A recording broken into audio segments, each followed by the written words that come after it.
Hello, hello. We are back. Welcome What's to up? the CES 2024 countdown with FOMO, myself, and Brian, formerly known as Whisper Status, also known in some circles as Whisper Tech, and most annoyingly, also known as the most good-looking guy, the best-looking guy on YouTube. I love Oh, will that. you stop it? Will you stop? I got the red eye. Got the red So, eye going. That's well, legit. you've been out on vacation I since just, the I beginning of the just flew. week, wine country. How'd that go? Oh my God, it was amazing. I was so close to you that I was like, "Yo, I gotta swing by." But actually, I wasn't that close to you, was I? Nope. You're like 8 hours away. Oh my God, it's huge! Wow, amazing. Nuts. San Francisco was great. Wine country was Uh-huh. awesome. But I'm ready to rock. This is our first CES kickoff video Countdown right show. here, and Yeah. I'm excited. Yeah, yeah. No, it is. It is. And we got lots to talk about. So today's theme is LG and Sony, right? So can you believe CES is 4 weeks away? So this Sunday. Yes, 4 Sundays from now, we're going to be in Las Vegas broadcasting live from their central broadcasting booth, doing our first on-site live stream at CES, getting excited and talking. But between now and then, we're going to try to cover different TV brands, what our expectations are, any leaks that might be out there, rumors and so forth. And today we're going to talk about LG and Sony, just randomly, right? There's no order to my madness. And if you guys have any questions about any TV brand, just ask it. We'll address all your questions regardless. Doesn't have to be at CES. It could be, oh, I'm upgrading from a 5-year-old TCL. Should I get a Vizio? Right? That's fine too. Although I will laugh at you for a little bit. But so with that, I just wanted to kick off this whole LG. We'll start with LG. So we're going to talk about LG first because I want to come in swinging with the major brand that did some amazing things this year. And then we'll also throw in Sony. We'll be on for, how long do I have you for today, Brian? As long as you need me, my friend. All right. So maybe 2.5, maybe 3 hours. Just let's see what happens, right? Let's go 2.5. 2.5. All right. Actually, it's only 4 o'clock. We always say let's go 2.5, and we end up like, what? It's been 3 hours. So 5 that's hours why. later. But we're good. So yeah, we'll start talking about LG and then go into Sony somewhere maybe an hour from now or whatnot, because I want to exhaust the possibilities of LG. And I think, to kick it off, I think there's some context that may be an ongoing theme for a long time. Brian, did you catch Digital Trends, our friend Caleb Dennison's review of comparing, right? He had like 4 of the top OLEDs, the A95K, LG G3, A95L, and the S95C. And ultimately, the takeaway at the end of that review, and if you guys didn't catch it, definitely watch it, because as he said, he wanted to do something different, a slightly different angle. And the different angle was, they're all so awesome, you can't go wrong. Or as I would say, get the biggest one that's on sale, right? So, but that got me thinking, Brian, are we at a point where, and this goes to CES, when you show up to CES, what's there to show off? I mean, what is left for all of these brands, Samsung, Sony, other than dropping the prices? I know you guys are looking for more affordable performance, but I'm talking at the very top end. If Sony was to double its price, or LG or Samsung, what would they add? I mean, are we at the peak where when you go to CES now, it's less about image quality of the best and more about, well, let's make that best larger? Are we missing features that I'm not aware of? What are you thinking? Because I thought about this after watching Caleb. Like, wait, Caleb, are you saying we're done? I mean, we've been done before.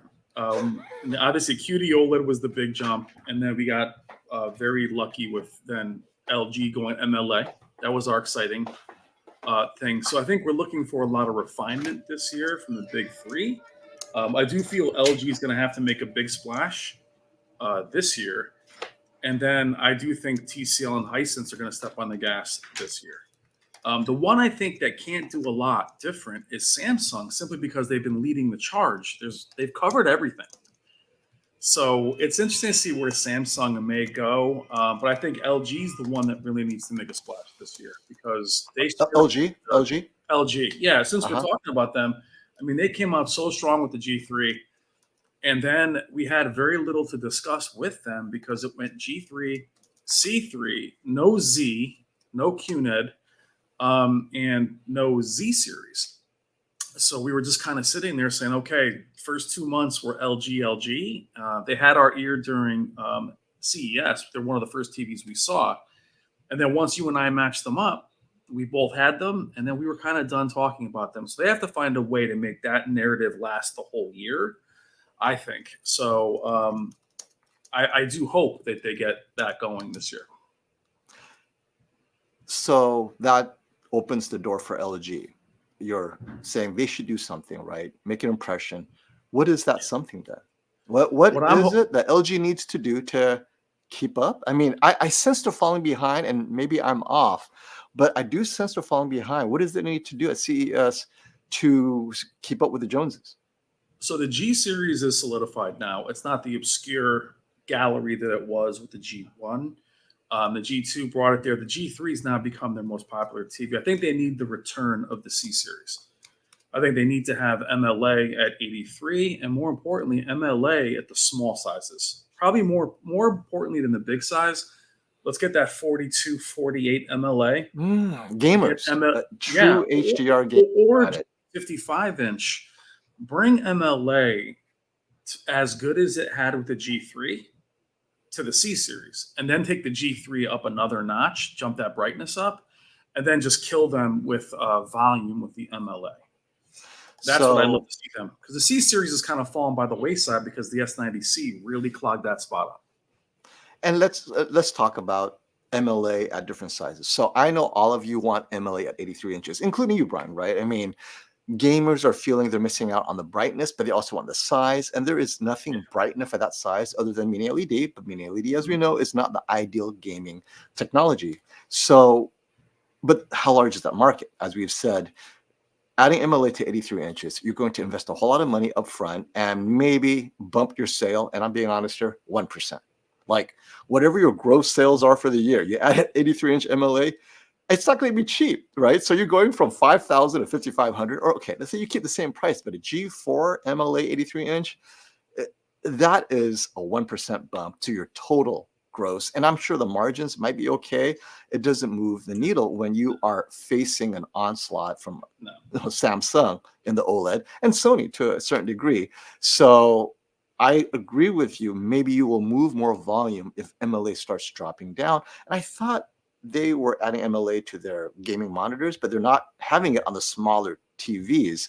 Now, what about what Leo is saying? Now, we know Leo loves it. He's got his 85-inch QN900C rocking, but you know, he's agnostic. He doesn't love any one brand. It's just Samsung seemed to do it right for gamers. QNED 99 could have been, we're talking about a successor, not the original. The original had its shortcomings, but the successor did not release. But this opens the question about LG. They skipped it. So last year they mailed it in with QNED. They didn't do much last year. And this year they did even worse. They released nothing. Whatever was left in inventory last year, they just carried over this year. Are they walking away from QNED as a technology, which is quantum dot with, you know, it's their version of quantum dot, right? IPS and mini LED and a bit of quantum dot color in the backlight. Are they done with it? Should they revisit it? I mean, do you expect it to be at CES? I don't. Honestly, I think they've walked away.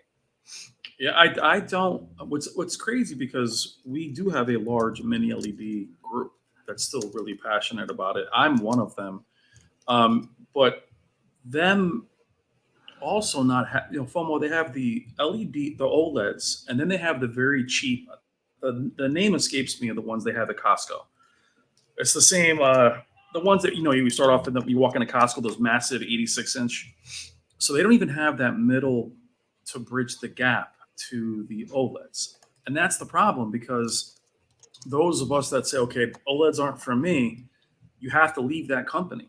Where with Sony and Samsung, when you think about it, you're like, okay, I want an LED. There's all this to choose from. With LG, you end up just kind of shutting them out now, which is a shame, because I thought there was a ton of potential with the QNEDs, because they have the gaming features. They would have had the processing, which is fantastic with LG. But for just the narrative FOMO, you take your name out of that category, and then all of a sudden there was no talk of them the rest of the year. Mm-hmm.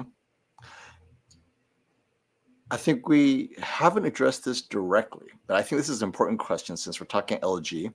83-inch MLA. Now, although I mentioned that I didn't think it was a big deal, it's not going to move the needle, but that doesn't mean they won't introduce it. So we're in the realm of speculation, folks, based on what we've heard in terms of our dealings with LG corporate from Korea, as well as some of the reps here.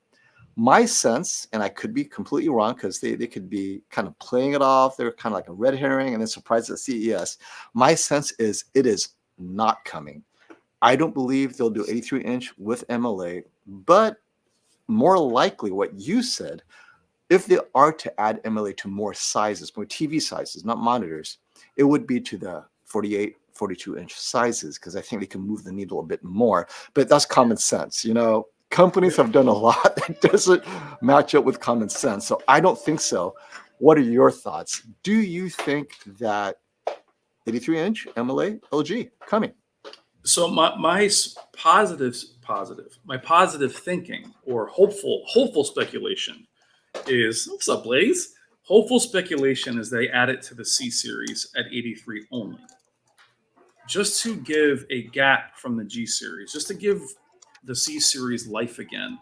I'm hopeful. I hope so. I've heard nothing that indicates that's going to happen.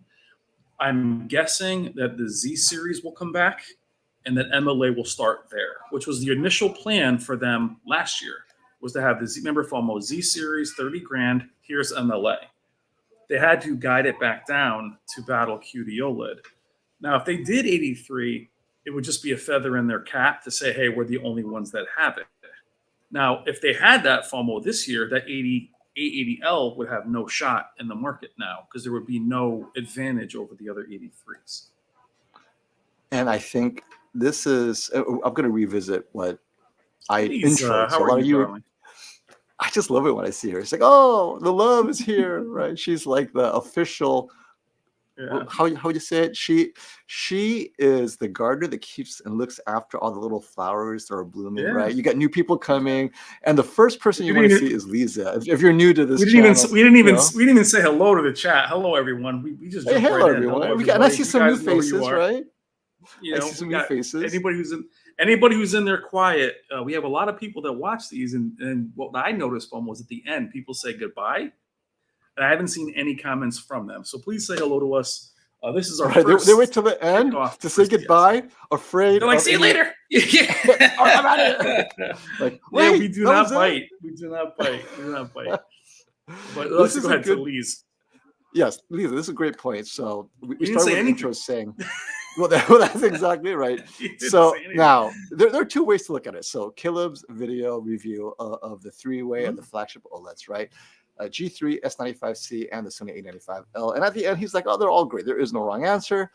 Unless you are a nit nerd, you do this for a living like we do, and then you see the differences. But ultimately, the differences do not matter for 99.9% of the people. And to the 0.1%, like us, we are watching that 1% content that no one really wants to watch, whether it's a Spears and Munsell, or there's only so many times I can watch Mad Max, those 2 or 3 scenes, right? But ultimately, that's where they separate themselves. But if you have them calibrated, they, more often than not, they're indistinguishable. Now, they have minor differences, right? Maybe they're anti-glare coating, the audio, to me, that's a huge difference. But this is not image quality. So this is what I was saying, Lisa, which is, it's not so much what Caleb said was world-changing, per se, but rather it's world changing in the sense that is CES moving forward, whether it's CES 2024, 25, 26, are we at a point where image quality is a commodity, meaning even a TCL or a Hisense U8K, Q7, U7K, QM8 under $1,000, right, for 55-inch, it's so close to an OLED, and the OLED itself is already so awesome. Why do you go to CES if you are a TV maker, Samsung, LG, Sony? What are you showing off now that we've hit those brightness? The brightness measures for most content. It's a match now. There is no longer this, oh, my OLED needs to be brighter because it cannot hit those brightness requirements of Netflix. Nope, it's there. Whatever Netflix needs out of your A95L, A95K, G3, G2, it is so close to there, if not already there, that other than calibrating your TV, and maybe, that's a feature, it's calibrated out of the box, but ultimately, for streaming purposes, which is the day today is now, streaming is YouTube. What, quality streaming? No, it's just regular low bitrate content. Our TVs are better than our source, in my opinion. The source that you're getting, whether it's Netflix, Prime, right? I mean, we're at a point where the source and the TVs are a good match, and the source is not getting better, right? Netflix is not working on 4,000 nit content. They're working on giving you 1,000 nit content. If you saw my video yesterday, they're focused on giving you 1,000 nit content at all bit rates. They're focused on, when your internet sucks, can you watch that 1,000 HDR content and make it look good, rather than go to 4,000 nits? I mean, the poor guy with a average bit rate connection, he doesn't care about 4,000 nits. He is such, the edge case for that is not there. But we, as a community, like, I want 4,000, I want 5,000. What the heck are you people watching, right? And the TV makers, they're looking at the content. They're monitoring everything, whether it's Samsung, LG, or Sony, or Google TV. They know our content. They're like, 99.9% first, TV audio. Second, streaming internal apps. And third, bad internet connection. Why are we beating ourselves up with the specs? If we are already there, and this is what Caleb is alluding to, doesn't matter how much you spend. Any of those TVs are great because you're not going to see a difference with the content you have. And that takes me to CES. Are we going to see that same level of stagnancy in terms of performance? I mean, we hit those performance measurements so quickly in the last 2 years. QD-OLED, MLA, and then this year with Sony's XR Clear processing directly addressing bitrate. Boom. And I don't know what to expect, but my fear is I'm going to be disappointed at CES. And so let's stick to LG, right? LG is fine-tuning its lineup, just like Sony. It's getting rid of QNED 99, much to Leo's disappointment. And even among the OLED TVs, I think if I was to advise LG, and this is not a big CES thing that you show up for, they have to focus on their pricing. They need to do whatever it takes to drop that price so they can sell more OLED TVs. Because where is the performance envelope now for OLED? Oh yeah, add MLA to C4, but same thing, right? That means you're just dropping the price of MLA and the G3 to MLA and the C4, but you're just making their better OLED TVs more affordable ultimately. But that is not pushing any envelope. And so just focusing on LG, other than adding MLA to the 83-inch and the 55 or the 48 and 42, which is pushing the envelope on different sizes, the 77, 65-inch size, I don't know that LG could do anything. I don't see where they could improve. I just don't see it. No, and what I say where I disagree with Caleb, and obviously what you guys are talking about, I feel the TVs all look very different. If you calibrate them and you put the same content in the same custom setting, they do look similar. If you let them be themselves, that's why an out-of-the-box shootout would be amazing, is see their signature. Let Samsung be saturated. Let Sony be natural. To me, when you look at the Hisense versus the Hisense is very vibrant. The Sony is very accurate. To me, they all can look very different if not the nit nerds, but the accuracy nerds can unclench a little bit. That's where the presets all look very different. Standard Samsung looks different than standard Sony. Movie mode looks different. That's where they're actually expressing themselves. But, Caleb's not paying attention to that because he's putting it in custom. He's putting it in movie mode, and he makes them look the same. And that's why even the Value Electronics shootout, as good as it is, reference monitor is not their signatures. So they can look very different. And people in our chat know that. So I disagree. I think they all look very different. I think they should all express themselves further. Samsung be more Samsung, right? So TCL is taking that torch. So when we don't recommend TVs just on value. We go TCL. If you want Samsung's heir apparent, we go with TCL. That's because they look different. And I think OLEDs have the ability to look different as well. I think you bring up a really good point. And this is why you and I, in different degrees, we don't just review TVs in the most accurate mode, because as I have said this, and Classy and everyone who watches calibrated TVs for a living, they all look the same once you calibrate it. And And I, let's say it's accurate out of the box. In whether it's professional mode on the Sony or filmmaker mode on all the TVs, they look so close. And if it's within 3% of accuracy, they all look similar to each other. With yeah, side by side, you'll notice a minor difference, possibly, right? Slight blue push on WOLED, a little magenta push on QD-OLED, possibly, but that can be calibrated out. What I see are differences, and this is what Caleb did not do because he went straight for accuracy, which we would have predicted. We look at sports mode, vivid mode, standard mode, gaming, where the see how they TVs look different. cannot be made to look like each other. Like the G3 is my TV of choice for sports watching in a bright room because people want to see bright. And I know a lot of active people, well, it's SDR sports. Why you want to see it bright? Because you're across the room and you want to see that vibrant contrast. So you can see the name on the back of the jersey or the score, whatever it is. Things are moving so fast, you need the inaccurate super contrast, super sharpness, super motion. This is where the TVs separate themselves. And the G3 did that better than anybody else in standard mode and in vivid mode. The Sony makes everything look cinematic, even sports, which is pleasant. I'm not going to say it looks bad, but if you want it a punch above accurate, pleasant cinematic sports, the G3 delivers. Number 2 is the S90C or S95C, and then comes the Sony. But that's preference now. There is no right answer. So a lot of you enjoy how something looks on sports because it looks cinematic, it looks great. Well, more importantly, if you you want see to that see difference the TVs too. look different, you want to see them. Look you want to different. see it. The A95, the A95L looks very different than the A95K. If you want to make the A95L look like the A95K, you can. You don't have to do that though. Let A95K stand in standard. Put the A95L in standard. They look very, very different. I've done it myself, and I was shocked at how vibrant. It's almost more Samsung-ish than Samsung is. But you have to be able to. That's why I show the differences. I don't want to just show you one thing. So we're having a couple of these same theme. MLA, OLED, LG, is it their patent and so forth? The answer is MLA was designed and engineered by LG for a few years now, specifically for its WOLED technology. So LG Display has the patent on MLA as it applies to WOLED TVs. If you look at other brands or other panel makers, phones, smartphones, tablets, they use their version of MLA for direct view RGB OLED, however they apply that.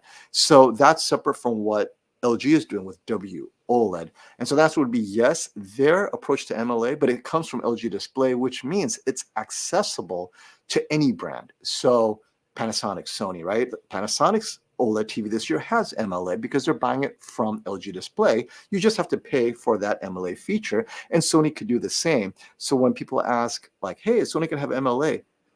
It's Sony's choice. They could say to LG Display, hey, we want an MLA version of an A80M next year. Can you sell us the MLA? Go, okay, this is your cost. Then Sony's going to have to decide, how do we make money on this and price it accordingly? And if they think that MLA will directly compete with the A95L or A95M, but not deliver better image quality, they're like, it doesn't make sense that we're charging the same. I mean, there will be product line confusion.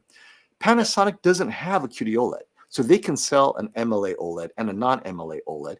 But once you have QD-OLED, MLA is almost, unless it's cheap, like inexpensive, right? It's dead in the water. So if Sony has an A95M at some point, their MLA model has to be the same price as the A80 series, like $1,200, $1,500 cheaper.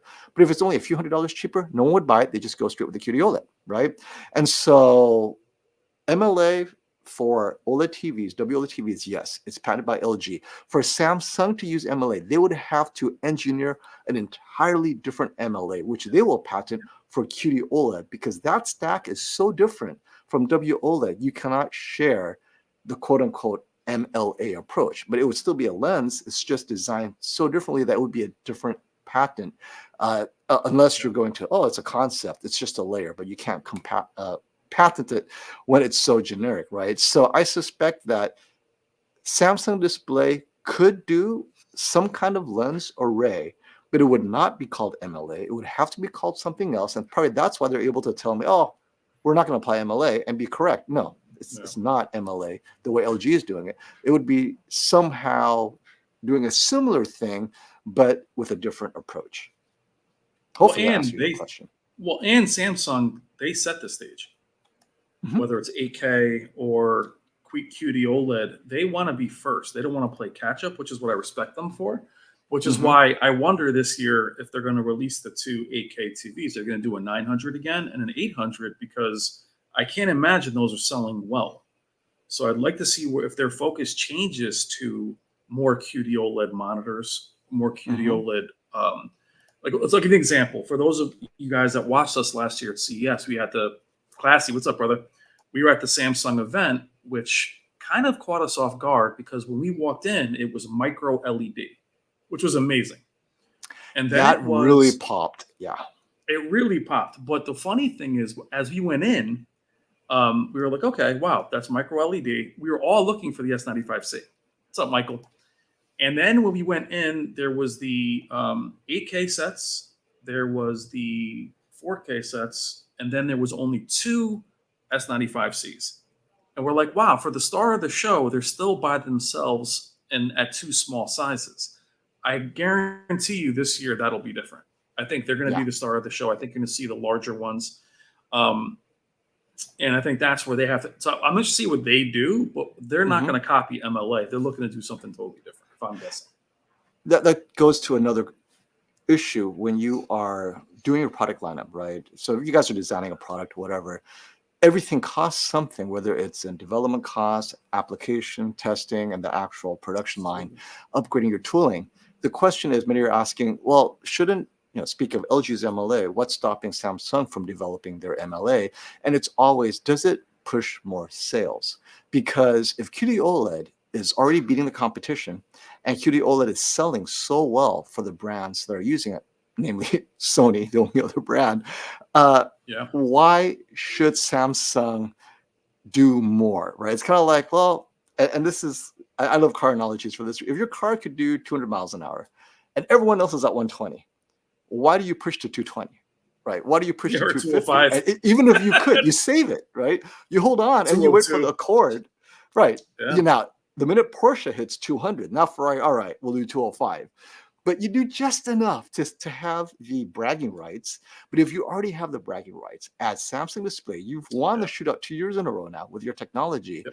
Until they sense that LG or someone else has a technology that might push them hard a little bit and they cannot separate themselves anymore, that's when they add it. And so like, well, it can get brighter. But that's the thing. Why?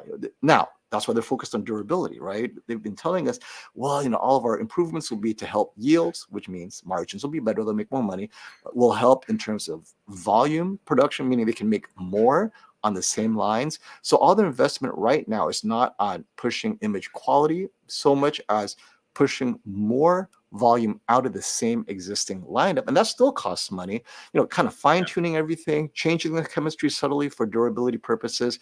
But you won't notice an image quality improvement because it's the processing. The panel technology itself is so good that it's limited. The constraint, the bottleneck is the maker's processor. Samsung Display doesn't do processing. Sony's processing is so far ahead of everyone else when it came to XR Clear's ability to do bit rate fixing. Samsung Display is like, wait a minute, these guys still haven't even gotten the processing to you. It's like making the most amazing tire in the world. If the engines don't push it to its limit, I'm going to wait until the engines catch up. I'm going to wait till suspension catches up. My tires are world-class as is. I'm not going to do anything more other than lower the price of production so I can make more money, but that's it. And I think that's where we are with Samsung Display's QD-OLED, which takes us to, unfortunately, back to LG. But looking at LG, though, so with LG, though, for instance, maybe even, well, we already know they're going 144 hertz. And if they can nail that and make it matter and have it function, then it's something we can recommend again. Something we recommended at the beginning of the year as a big plus for all the companies that offered it. Now it's a non-issue because it's not as functional as we would like. And most people Yes. chasing 144 hertz were doing that with consoles. They didn't quite understand that it wouldn't benefit them. So the small PC contingent, like myself, literally went and got, a hisense for 144, couldn't get it to work with an NVIDIA card. So now it's a non-issue. If LG lands that, they're still behind though. You're still catching up. They need to do something that puts them ahead, something that distinguishes them. And I think that's got to be. It's just hard. MLA across the board. They're not going to introduce something, as you've mentioned. What makes the most money? 83 makes no money. Let's just say that it doesn't. I love it, but we're so minimal. It's a minimal size. 75 is a new big size. 77, but I just think that they're not flexible enough. They have to be able to push something that gets people to open up. And I think that's the return of the C series, if I'm guessing this year. The Z series, my favorite TV every year, is still a pipe dream for many of us. I know you and I talked off camera. If they make an affordable Z series, you're talking about the LG 8K LG. OLED. The 8K Z OLED. Never released here. Yeah. Only because of this. This is where I think they could make a difference. FOMO is the only consumer OLED of 97 inch is the G2. Yeah. They do a G4 that's affordable. That will definitely turn heads, as Getty, who's here, bought a 100-inch TV. If they get into that, and he's not going back. He says he's not going back.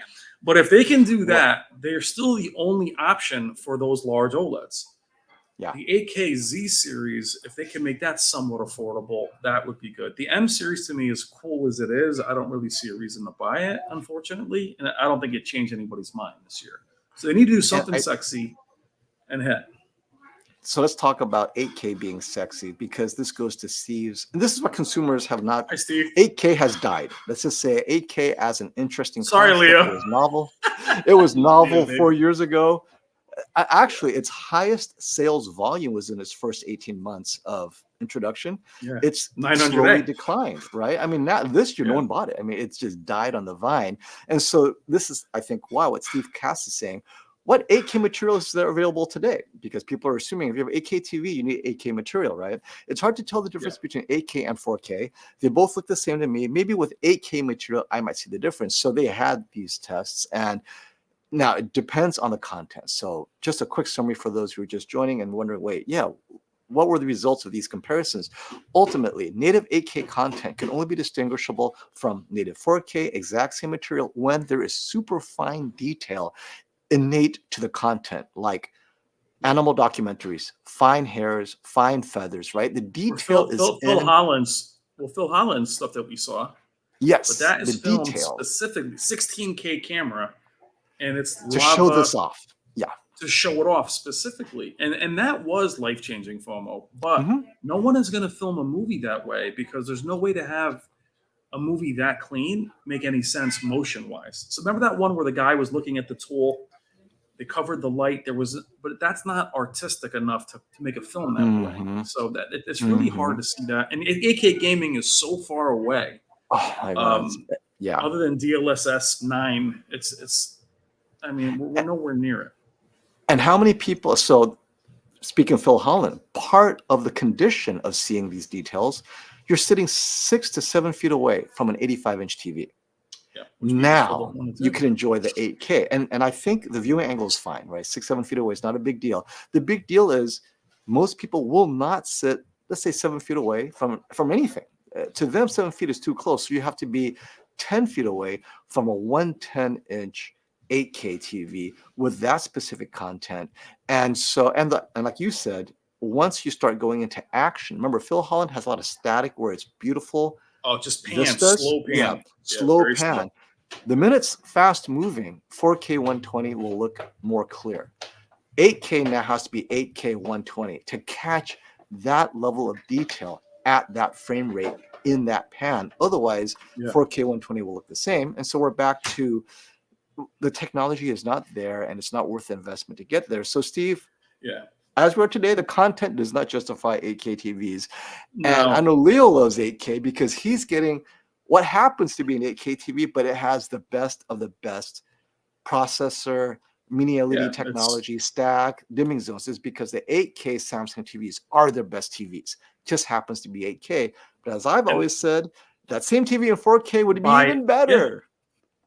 So Leo is in the same spot as our friend Terry, who has the Z9K. You're really enjoying that as the best 4K offering in a sense, because they are the brightest. The beast mode, the X95 is nowhere near as bright as the Z9K. So both of them have those TVs, but the pixel density isn't helping them. It's the upscaling you're relying. So the irony of Samsung pushing 8K with the weakest upscaling is ironic.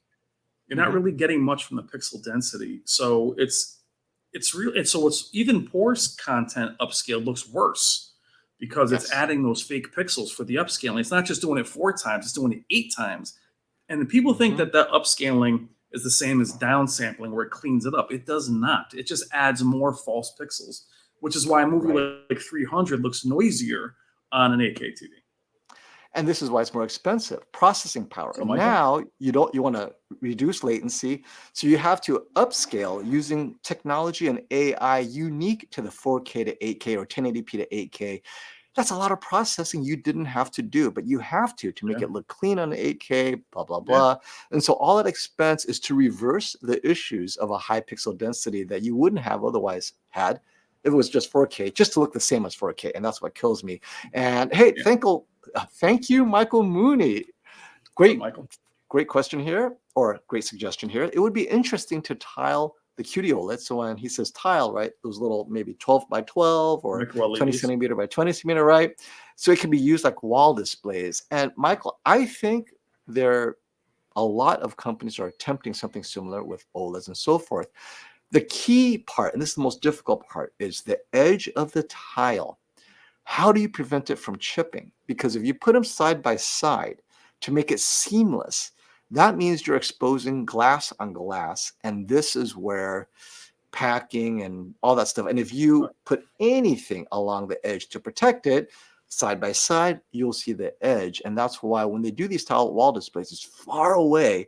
You don't notice it. But the minute you're, maybe 12 feet away, that edge to edge is an issue. Now, that's the physical issue. Then you have to match each tile. We talked about panel lottery. So each of your tile is a panel lottery. They each have different white points out of the factory. Imagine. So now, right, that middle one's a little dull.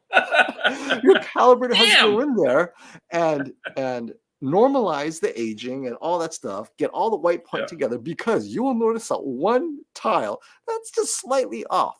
Now, if it was what we call a super giant tile, then it's all off and all looks the same. But when the one tile is slightly off, you got to throw it away.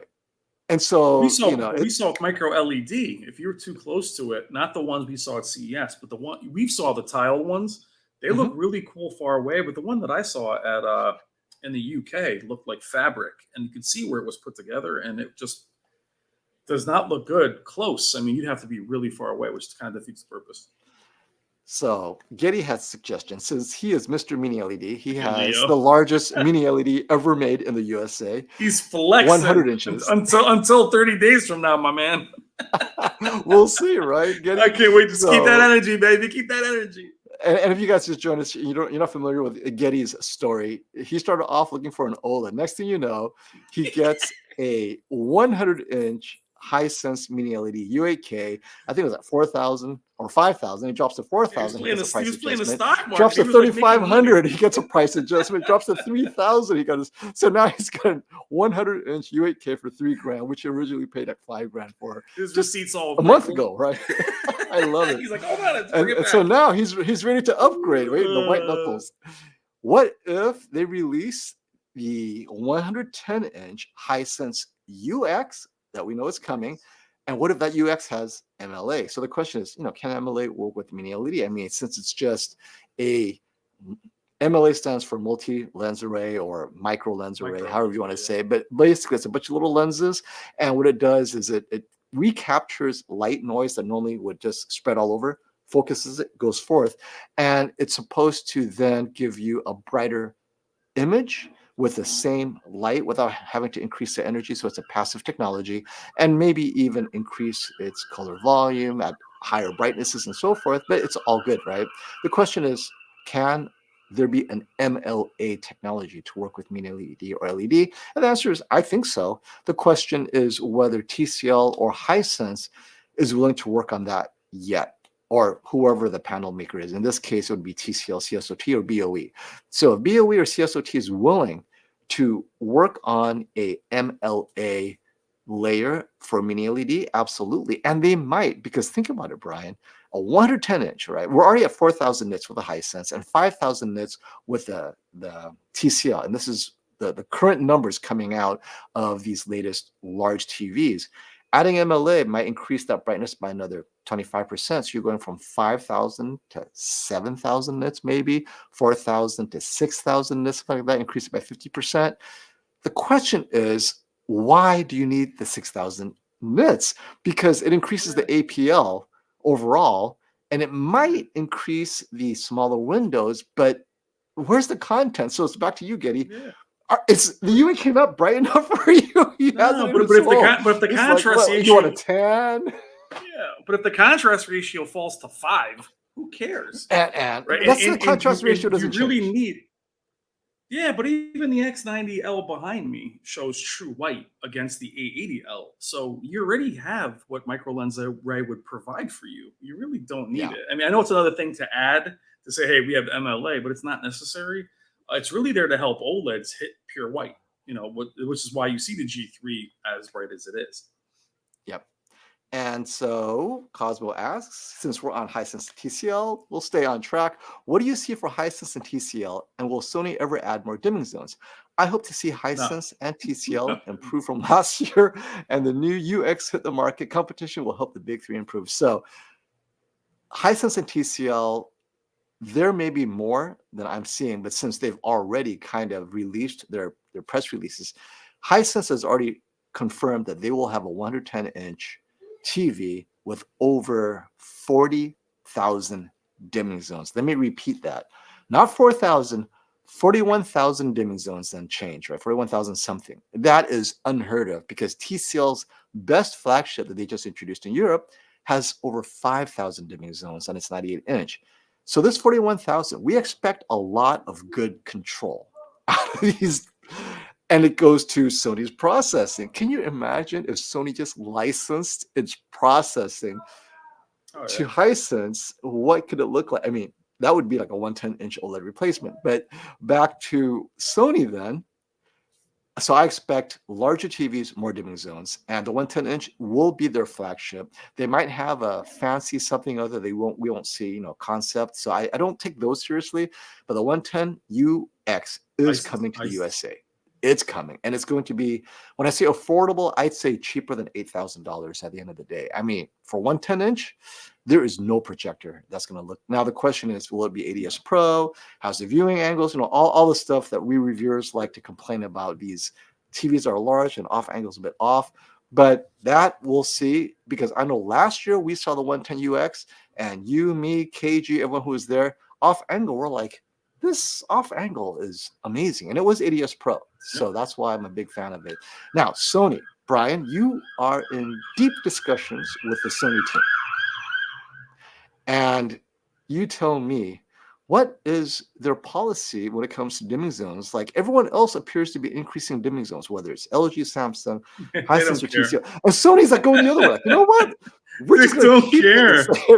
But our software is best in class. And they're right. The X90L is amazing. But it's like what Rob Brennan said. He was like, look, if there's a little bit of blooming, but you can make out the shadow detail, then that's what we're going for. That's why when you look at the X95 having their best blooming control in years, with not as many zones as the Z9G or those older TVs, even the Z9D, which was full array, but they're able to do that without taxing the TV. The Z9D had a high failure rate. All those zones, the Z9G, the heat, the TVs are this thick. They don't have to do that. So they're kind of laughing because they're going this way with it.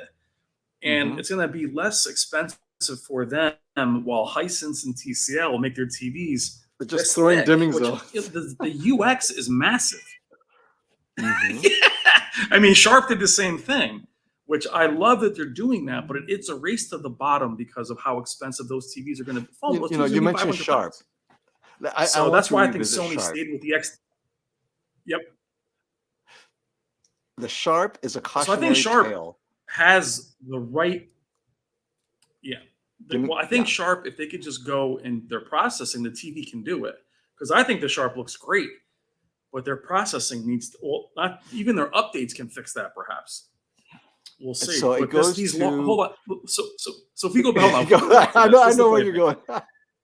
If we get LEDs getting brighter and bigger, is going right into the whole 8K argument of why they have the energy problems in other countries.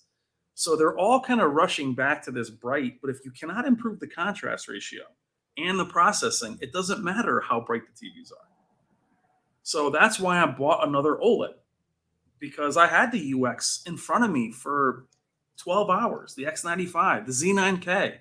I still need that micro contrast that OLED offers. And I love LEDs, but I know where they're limited. The dimming zones are going to create, you need more processing to make those work correctly. You can't just keep adding thousands and thousands and thousands. That's the Sharp. Them. That's the Sharp cautionary tale. Yeah. 5,000. Is it 5,000? Yeah. It had more dimming zones than any other 65-inch TV. And they tried to brute force their way into the shootout. And they were embarrassed. When I say embarrassed, they were beaten by TCL. I'm sorry, that's hisense. They were beaten by obviously Samsung, who had less dimming zones than the Sharp. And so dimming zones is one aspect, right? But you got to have the software to control the zones. And Sony, they've always said their software is the best. Like for each dimming zone that they control, that one dimming zone is better controlled than any other TV. But at some point, I think they've exhausted that control. You got to add more dimming zones, and they may have done it with the XR Clear on the X90L. I thought it looked as good more often than not as the U8K and the QM8 with much less, like 1/5, 1/10 dimming zones. It's crazy, but it worked, and I was very impressed for sure. So yeah. But don't you feel like the conversation, FOMO, with peak brightness changed once we kind of figured out around after the A9G that the specular highlights of OLEDs were brighter? Then we started realizing that, what do I need a brighter? I know a lot of you guys that love bright TVs, especially with a white, screen. I never feel my OLEDs aren't bright enough. No. Which is why, so then when the A95 or the the S95C and the G3, I was like, cool, we're good, we're there, because now we're bumping into LEDs, and the LEDs are coming down from the major manufacturers, Samsung and Sony. Yes, that's where TCL and they're not getting brighter. So that tells you that they know something that these other companies don't know. So maybe that's failure rate. But if the specular highlights aren't brighter, the jewelry, the star fields, then what's the point? Yeah. And I've been asking for 4,000 nits for it. That was the question that Flat Panels HD Rasmus asked, right? When he had a informal review of the 98-inch TCL X955, that's the 5,000 dimming zones with 5,500 nits, and he measured it. It was 5,500 nits, but it was a 5% window. He's like, you guys don't know how large a 5% window is. If the TV is this big, it's like this. Yeah, you're like, and he's like, how often does a scene demand 5,500 nits? And I mean, he would like that 5,500 nits to be down to 1% or less, but the 1% window brought the brightness specular highlights down to just under 1,000 nits, which we're already there. And so he's like, okay, so you've pushed the 5% window brighter, but no content, and only temporarily, right? Which most transient scenes, but it's like maybe a nuclear bomb explosion, right? So Oppenheimer, so if those movies were graded brighter in those larger windows, then that CES can shine and beat all other comers. But ultimately, it's like, I'd rather you control the smaller specular highlights at 1,000 nits and remove blooming than give me 5,500 nits at a 5% window. And as reviewers and enthusiasts, all of us, I include our audience, we know that's where it's at. This is where the little stars look real, because it's amazingly bright at 0.1% window. So this takes us to Go ahead. I was going to say this takes us to Daniel's comment. Go ahead, Daniel. Yep, go ahead. which is, thank you, Daniel, there's no possibility at all for QD-OLED over 80 inches because we're already there with picture quality. We need to get larger. And Brian, what are your thoughts about QD-OLED over 80 inches? Will Sony, because Sony sells QD-OLED now, introduce an 83-inch They can't QD-OLED? unless Samsung Displays makes it, and they're not going to make 50 for Sony. Well, we don't know if they will or not. Not until They won't. CES. There's no way. There's no way that Samsung Displays is gonna go, hey, Sony, come over here. I mean, look, they're well, no, not just for Sony. I mean, they'll just make it, right? So let's so I mean, all I know is that we got Chirag in the corner, and yes, we did corner him. Either he's made of stone, but I have not even heard a rumor, or even like a little wink. Because look, these guys know I have the money. I'm ready to buy it right now. I'm like, look, just give me a little, raise an eyebrow, and I'll wait. Nobody raised an eyebrow to say, hey, hang in there. That's why I bought my TV. The margins are not there. There's really no reason. You'll see, I think you'll see an MLA. If LG's smart, you'll see an MLA at 83 before you'll see a QD-OLED. Only because QD-OLEDs are all over the place. They are now in these different monitors. So I think they're looking to spread out and sell those. MLA, I think they have to do both. Large and small, just knock them out. It's just not that easy. But as far as it possible, Daniel, of course it's possible, but you won't see Sony do it first because Samsung Electronics will never allow Sony to have that first. I mean, I can't see them be like, yeah, go ahead. And speaking of Samsung Display, and our good friend Chirag, he is the product manager at Samsung Display. He will be talking to us at CES 2024. We're going to get a behind-the-scenes look at Samsung Display, QD-OLED for the world. What are they developing in 2024 for Sony, Panasonic, Samsung Electronics? We're going to get an inside scoop. And Brian, last year, when he got the inside scoop, he actually walked behind the hidden wall. He goes, hey, Chirag, there's nothing here. This is Bear Electronics. It's like, get back here. Get back here. I'm like, I have that. Just I'll take it apart. But I think what's he's like look, peeking behind. If you guys saw us at all last year at CES, from when I covered so much, but we had breakfast together and hung out. We're gonna cover it 3 times as much between our content and the interviews we're going to do. You guys stay tuned. I mean, how many we have watching now? I mean, we're going to bring it all to you, and we're going to do content in the evening. We'll do wrap-ups. We're going to have all kinds of stuff to show you guys. Then our own videos, like 358 watching our first CES video. Wait till we're there. Oh, yeah. What's so interesting that I want to bring you this year is the attitudes of each manufacturer are so different.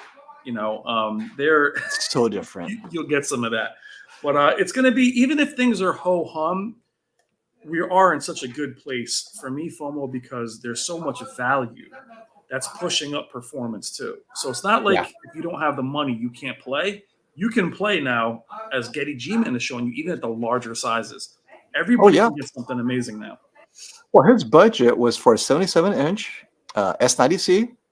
Or S95C, or even the A95L, right, between $3,000 and $5,000. And next thing you know, he's hauling home a 100-inch Hisense U8K, and he's used to Hisense, right? He had his existing TV is a 65-inch Hisense U8 series, and he's like, this is an upgrade. I mean, this is amazing. I love it. To prove my point with LG, though, quickly, I'm actually looking at an S90C at 55 inches. Okay. As a PC monitor, right? Mm-hmm. Just because upstairs, I'd rather have my PC upstairs in my bedroom, whatever. Real world problems. I wouldn't consider a G series there or a C series. So right there, I'm telling you that LG needs to do something different. I'd love to get a C series that has MLA. That would be an easy conversation. But the fact that the Samsung S90C at that size is so attractive, it's close to the price of the monitors. The G9 or whatever it is, I'd much rather get a larger S90C. So the fact that I'm considering that myself shows you that market is there, because you're bumping up against monitors, but you have a better TV. That's where I think LG really has to hit it. From 42, 48, 55, that's where you have value and that high performance. And then the G series can be here, but get that C series back where you get a free stand. actually have a stand now. I'm trying to adjust my lighting so I could get more magenta on my face because I need to match your face's white point. Oh, and my it's not tired matching. face. Like crap. I never looked this bad. No, Jesus. see, I never look this bad is the outdoorsman model. Right? Oh my God. Hey, Mark, thank you for the super chat. This is an easy question, I think. X95L, better blooming control than the QM8 or U8K? The answer is yes, yes, and up and down the street, yes. That's why it's literally 3 times more expensive. But what size though? What size? This is where. If well, you're he's from the asking about, UK. It looks like Europe, so he's got all sizes available to him. Then I don't know.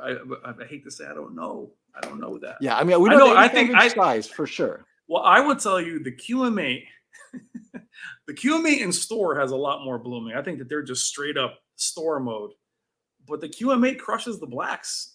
That's how you get that blooming control or crush blacks, right? Yeah, baby. So I mean, you might like the QM8 more. The X95L is a very good balance of accuracy and shadow detail. And XR Clear, that sells me. If only they had the smaller sizes. Yep. Yeah. Absolutely. And Taurus, thank you for the super chat. I don't think I recognize his name. Maybe a new viewer. Thank you so much. Nice. Looking to try OLED and replace my 2021 Samsung QNED5A, which was the first time Samsung utilized ADS Pro on the smaller size. I think the 85-inch size was actually VA panel, and it was until the QN85B did the ADS Pro, or it was ADS, and the QN85B was ADS Pro, which looked a lot better. I want to keep 85-inch class, but I noticed the 83-inch in the best OLEDs use WOLED panels. Would S90C, there it is. That's the 83-inch AADL. Would an S90C or AADL 83-inch be an upgrade to the QN85A? The answer is the QN85A at 85 inches was a VA panel. It's very bright, and many people said it performed nearly identically to the QN9590A back then. A slight brightness, peak brightness might be just a drop, but it's very similar in every way.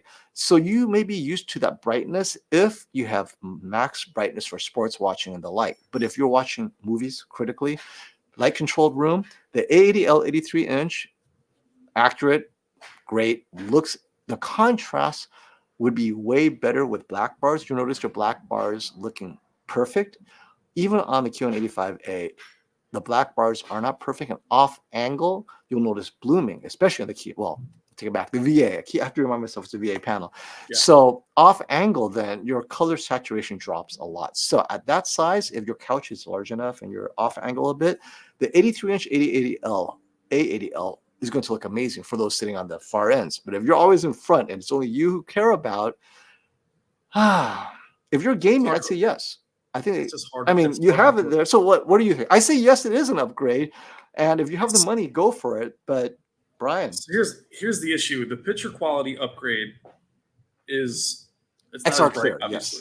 Yes. XR Clear. So we're looking at the QN85A versus the A80L. The problem is the QN85A is a QD. It's quantum dot TV. You're going to feel it's more comfortable. It's more colorful. It's more saturated looking. It's not as natural looking. The black level on that TV grays out at times to control blooming, so the blacks aren't anywhere near as good. But you're going to notice a size difference. Those 2 inches are substantial. It's not just diagonal. You got to remember it's height and width. That might be. It's hard to recommend ever going smaller. That's the only problem with jumping to 85 is once you're in it, it's very hard to step back. So for me to tell you to go backwards with a dimmer TV that's smaller, I don't care how much better your picture quality is. You're going to feel it's dimmer and it's smaller. I promise you. So he should go with what Giddy is doing, go 98 or 100. And he's already used to that Samsung look. And the U8K may end up looking just the same. I say go QM8. Get an 85-inch QM8. Well, he's in Europe, so they don't have. Well, no, he's not in Europe. He's in the U.S. I see that flag there. Is he Norwegian? So yeah, in the USA, you have access to the 98-inch or the 100-inch, or wait and let us tell you how good the 110-inch is. I'm excited. Yeah, I mean, I think you should wait because I think what we're going to see from everybody with LEDs is size. Yeah. So I would actually wait the 30 days to see what they say. Get out of the Samsung and LG should reverse engineer Sony's XR Clear. The problem If is it was only that years. easy, right? If it was Yeah. only that easy. Well, what they said to us when FOMO and I were with them is XR Clear may be new in some ways, but their processing is intertwined of like 35 years. So they don't just throw their processing away. It's all cumulative. They keep adding to it, which is why people have a hard time catching up. Though I felt LG caught up 2 years ago, they definitely pulled away this year. Yeah. And when we say pulled away, it's not like night and day. When they're next to each other, you see it. And if you're going from, let's say, a 3 or 4 year old TCL, LG, Samsung, you'll see it now because it'll be the contrast cleaned up, less macro blocking, a little bit of content. But if you went from, let's say, X93 or X95K last year to the X95L this year, the improvements will be because it'll have maybe more dimming zones. I mean, there's so much more that's layered onto the improvement. It's not just the XR Clear alone. But I do believe that LG, obviously, they're very proud of their processor upgrade that's going to happen next year. They're going to invest a lot into their AI processing. The issue for me is sometimes the AI processing goes into things that you end up turning off when we watch, right? So like the Wizard this year, as fun as the Wizard was, it was a little bit comical sometimes, the results that came out. It was like, apparently you like Sonic the Hedgehog. You're an anime fan. You're like, whoa. Hey, Jesse, thanks for the super chat. Do you guys think there might be more than just 2.1 HDMI connections on most TVs in 2024 TVs? Sony TCL Hisense. And so let's get to the bottom of it. For them to have 2, they would have to get 2 separate controllers. And they're not willing to invest in that. They're going to have to raise the price of the TV, whatever. So do I think so? It hasn't. So this is why I don't think so. Look at the growth of TCL and Hisense. They are growing and selling like gangbusters, right? In my last video, you look at the numbers. Samsung and LG have 4, and they're shrinking in global market share. Hisense and TCL have 2. Boom. They're picking up the difference. Yeah. That tells me they're like, wait, why do we need to charge more? Because if they add 2 more, they have to charge an extra $150, $100, whatever that is. That is margin. They could put it in their pocket and not have to worry about it. Yeah. So no. FOMO, that takes a U7K from 600 to 750. Yeah. Or even 1,000 maybe. Yeah. So where the UAK and the U7K really distanced themselves from the 90C and the X90L was, oh my God, look at the dimming zones for 800. That's nowhere near as sexy as 1,000 versus 1,000. Yeah. Agreed. So Sony's take on it is they don't feel it's a big deal. I think it's a big deal because I think you're paying more for less. So with the A90J, to me, that was a big deal to have it be that much more expensive. The fact that the A95L doesn't have it definitely shows me they're not going that way. They don't feel it's important. Get a splitter. And I know it's an inconvenience. I use all the ports, by the way. I do. I have all the consoles in the PC. I simply won't base my purchase on it, where I may have done that a couple of years ago. I would not base it on that now. Well, now that the dust is settled, it's not a big deal. And it doesn't move the needle for them. Well, and they have, and guys, that's a price they cannot eat.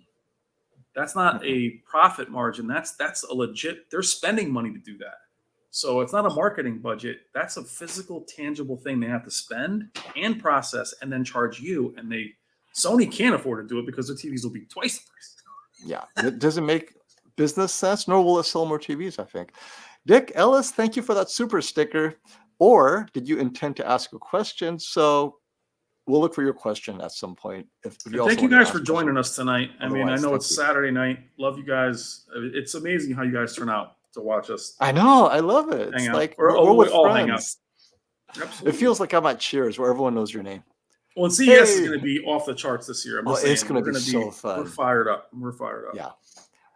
And I have to say, last year's LG Electronics, their TV, their big TV, they had a room, a suite upstairs, I think at the Venetian or whatever, and they had the best food. I mean, so Samsung. Well, they had food there?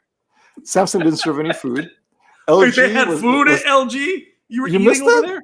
Oh, dude, I was filming everything. That's what I get. In the corner, they had a little deli section. TCL had food, but LG had the little hand finger stuff. I'd have to Okay, some places you have to assemble everything. They got the jam, they got the bread, they got the cheese. You spent 5 minutes assembling the darn thing. Wait, LG you're had telling me, already hold on a second. You're telling me while I was filming, you, KG, and those guys were eating? Well, we all said, wait, Brian's filming. We'll just get it from him. And then we'll do a Just send me the voiceover. file. Well, we'll do a voiceover, and then we'll just crop Brian out. Hey, here we are at LG. Yeah, I'm stuffing my mouth, right? Future X95M. Hi, Lisa. Mark has a great question because everyone loves Sony and wants to know what they're doing next year. And it's always the same question. I think I have more dimming zones. The We know future of already. Sony X95M. We know, right? The answer is, Yeah. okay, now, but this is flagship though. Like the X95L actually had more dimming zones than the X95K. Will they continue to add dimming zones to the X95M? That's a trend because the X90, their entry level, their mid range, as far as good TVs, right? Entry level good TVs didn't really add any dimming zones. But this flagship, no, here's my question. Is it even going to come to the USA other than the 85-inch? Are Americans or Canadians going to see sizes smaller than 85-inch for the X95M? That's a bigger question for me. And second, what would dimming zones do? Because I thought the X95L was excellent, but I know Classy specifically almost bought it. He compared it with an OLED. He's like, the contrast still isn't there. And so this is why I don't think they will, Mark. To go from where they are now with dimming zones, let's say a few thousand, right? They would have to multiply it by 10 to make a difference. And I don't think they're going to do what Hisense did, which is go from 5,000 to 40,000. Well, and go guys, from 5,000, 40,000, okay. And they've already done it. They were the first to do it. Z9G. Now, granted, that's not a mini LED, but the Z9G had the most zones. They've done that already, and they know it doesn't matter. And the Z9K is still so much brighter than everything else, and they know that if they can't control the blooming, there's no point in making it brighter. So they know that that's not what's selling. That's us. It's for us. It's important, right? Because we love to like. I was chasing the Vizio because we thought it had 4,000 nits, right? So we just now know it doesn't help. So unless you want the TVs to be 8-inch, the Z9G was like this thick, and it had like a frame behind it. Yeah. The bigger question, as you mentioned, Foma, was more sizes. And will they, there goes my camera, will they phase out the X93 is my guess. I don't think they're going to have an X93. I think they're going to just go with an X95. There's no point to do the X93. No. And then maybe you'll see that. I'm guessing. No, I think they're going to roll with the X90L again, mostly because for that price point, what's there left to do? I mean, it doesn't need to get brighter. I think the X90M is going to be the same. Now, what they might do is for the US market, they might add another size, maybe the most popular size, the 65-inch. So maybe for the US, they might introduce the X95M 65-inch, but it might end up being very similar to this year's X95L. I don't see, Sony is not used to refreshing specs every year. No, they don't do that. Now, on the OLEDs, they do because it's LG display that's refreshing the specs, and they just buy it, right? Oh, hey, all right, right. But for actual mini LED or LCD, they have to design that stack themselves from end to end. And at most, I think they might improve the processor, but the rest of the stack will stay the same. They probably do a significant improvement every 3 years. So maybe by 2025, we're going to see an update to their mini LED, if it's even still around. Now, Lisa has a great question. Can I ask one later? Because I can't think of a question. So I will give. Of course. I'm going to proxy her questions. I'm going to take advantage of that super chat. So here's my question. Go ahead. So Lisa, we love you. Sending mad love to you, especially today. So what's interesting is our KG, what's up, baby? Our focus today was LG. Okay, let me just illustrate the proof.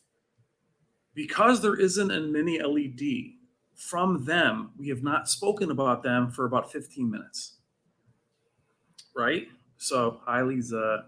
So, I'm saying to you, we've already illustrated that if you don't have that X90L level TV, which Samsung's got 5 of them, you are out of the conversation. Right? We just illustrated it. Right here, all of us together have just illustrated where LG is weakest It's got the one hot girl, and then you're like, okay, see you later. Where's the lineup? And we've all been talking about LEDs and large LEDs and X90s, and that's the problem. They have to have something else other than OLEDs. OLEDs, clearly, by this conversation we've had tonight, are not the most popular yet. I mean, right, FOMO? What do you think? I mean, we've kind of just illustrated it right now. Oh, it's going to be sick, bro. So what's your question? OLED? What's your question exactly? It's not a question. We've just illustrated in this stream how important being well-rounded is. Yes. LG, G3, C4, whatever you want to do, we're talking about X90L, X95. So even though we have enthusiasts here, they're still very interested in mini LED. And LG not having that, they're already out of their own conversation. This is their conversation. Yeah. We're already not talking about it. I think this is the year Sony proved that. Sony proved that being well-rounded sells TVs. The A80L, the X90L, and we're going to take price aside because it is a premium, but not the crazy premium of the A95L. But starting with the X90L, it is slightly more expensive than the U8K and the QM8, but at $1,100, to me, it's a no-brainer suggestion. $200 difference, I would cross that to get the X90L because it's so well-rounded. Audio is good enough. XR Clear is superior to anything out there at this price point. And the image quality, the blooming control is good enough, better than the Q7, QM8, maybe slightly behind or better than the Q7 and the U7K, slightly behind the U8K and the QM8, but it does everything else so well. Skin tones, color, motion, that being well-rounded makes it my suggested TV for those who don't need that extra brightness. Like, it doesn't get as bright in sports mode or vibrant, vivid mode as the QM8, or it may lack some of the U8K's punch, or pricing advantage. But when it was at $1,400, I normally suggested the QM8 or the U8K, but at $1,100, I'm going with the Sony X90L because I know you guys upgrading from a 5-year-old TV, you will love the Sony. Skin tones, natural, everything. So great out of the box. Only time I'll tell you that the X90L is hard to recommend is for those of you guys that are coming from a 900E, a 900F, a 950, and 950J. It doesn't have the dimming zones that those TVs had. So what I'm hearing is people say, look, I had a 900F, which is an old TV, and the blacks aren't as good. And you're right, because they've changed their signature from then. The 900E had better blacks than the X90L does. It had more zones. It was just their signature was different. So if you want to upgrade from a 900E, a 950J, a 950H, you're going to have to stay with the 950. Don't go down to an X90. The blacks are not as good. So this is what we haven't said this much because we thought it was a no-brainer. Go from flagship to flagship. But the X90 FOMO, from the 90J to the 90K to the 90L, it's the same thing every year. No one cares when they launch. They're too expensive. By the end of the year, it's what we talk about the most. It's just a very interesting TV journey. And for FOMO, as far as I'm concerned, he pioneered hisense. You can tell his loyalty is on what's here because he's pushing an X90L now. And he was not a big fan of the X90J. Oh my gosh. X90L is behind me. X90J. X90L sitting behind me. You can see it on the floor. Is that a 65-inch? Yeah. That's an A80L. Why does it look just like the A80L 83-inch? It's Jen's content. You know, if I'm looking at that, I'd recommend saving money and getting the X90L. Look at that. See, and this is what Caleb's talking about. It all looks the same. Oh, wait, no, I see the color differences. Okay. I see the saturation. There's more color saturation in, but then again, maybe because it's less bright and the bottom's overexposed. Okay. It looks good, though. Like that. Well, people love this. I sold a bunch of U7Ks having that thing behind me. That is true. That U7K was killer. Hey, Michael, thank you for the super chat. That one. That's a great one. Hi, guys. Do you think LG will make a 97-inch for the C4 or the G4? And the answer is the 97-inch essentially is a C/G series. It doesn't have anything special. Same panel. The difference between the C series now and the G series is MLA. But the larger sizes, there's no MLA. So all you get are cosmetic differences, like, the nice bezel and so forth. So the question is, will there be a 97-inch update to the G series, so a G4 97? And probably, but would it offer any improvement? They'll probably upgrade the processor because it's been 2 years now. The G297 was their last and still current. There was no 97 G3. I'll probably see a G4 97 so they can improve the processor. But mostly, I'll tell you why, to add advertising processing, because as we know, LG is discovering they're not making money selling TVs. They would make more money selling ads with the TVs, and they want to make sure that your giant TV is capable of holding on to more ads. So they'll increase the memory, increase the processing to give you ads in more creative ways, right? Maybe throw in a microphone. So the answer is, I think they will update the 97-inch to a G4, but not image quality per se. I mean, it might be slightly better because there is a newer processor, but that's not why. It's really to get their TVs moving faster when they introduce more ads than ever, and not to target LG.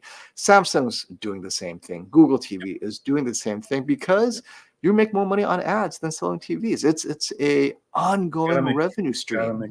Gotta make money. Well, and I mean, a tough thing, FOMO, for anybody buying these large TVs. I just could not buy a Z series without MLA. I could not spend that kind of money. Look, this is why Jill's asking the question. Thank you, Jill, for the super chat. If LG has MLA on their C4 line, because she will not buy an OLED unless it has MLA, I agree. Will Sony have MLA on their WLED in 2024? Yes. That is an excellent connection, Jill. So this is the point. It's a lot more nuanced than maybe Jill expects. If MLA is on a C4, right? That means it's a budget. I don't want to say budget, the B series kind of budget, but it's an affordable panel with an MLA. That means that Sony can now sell, quote unquote, an affordable panel with MLA.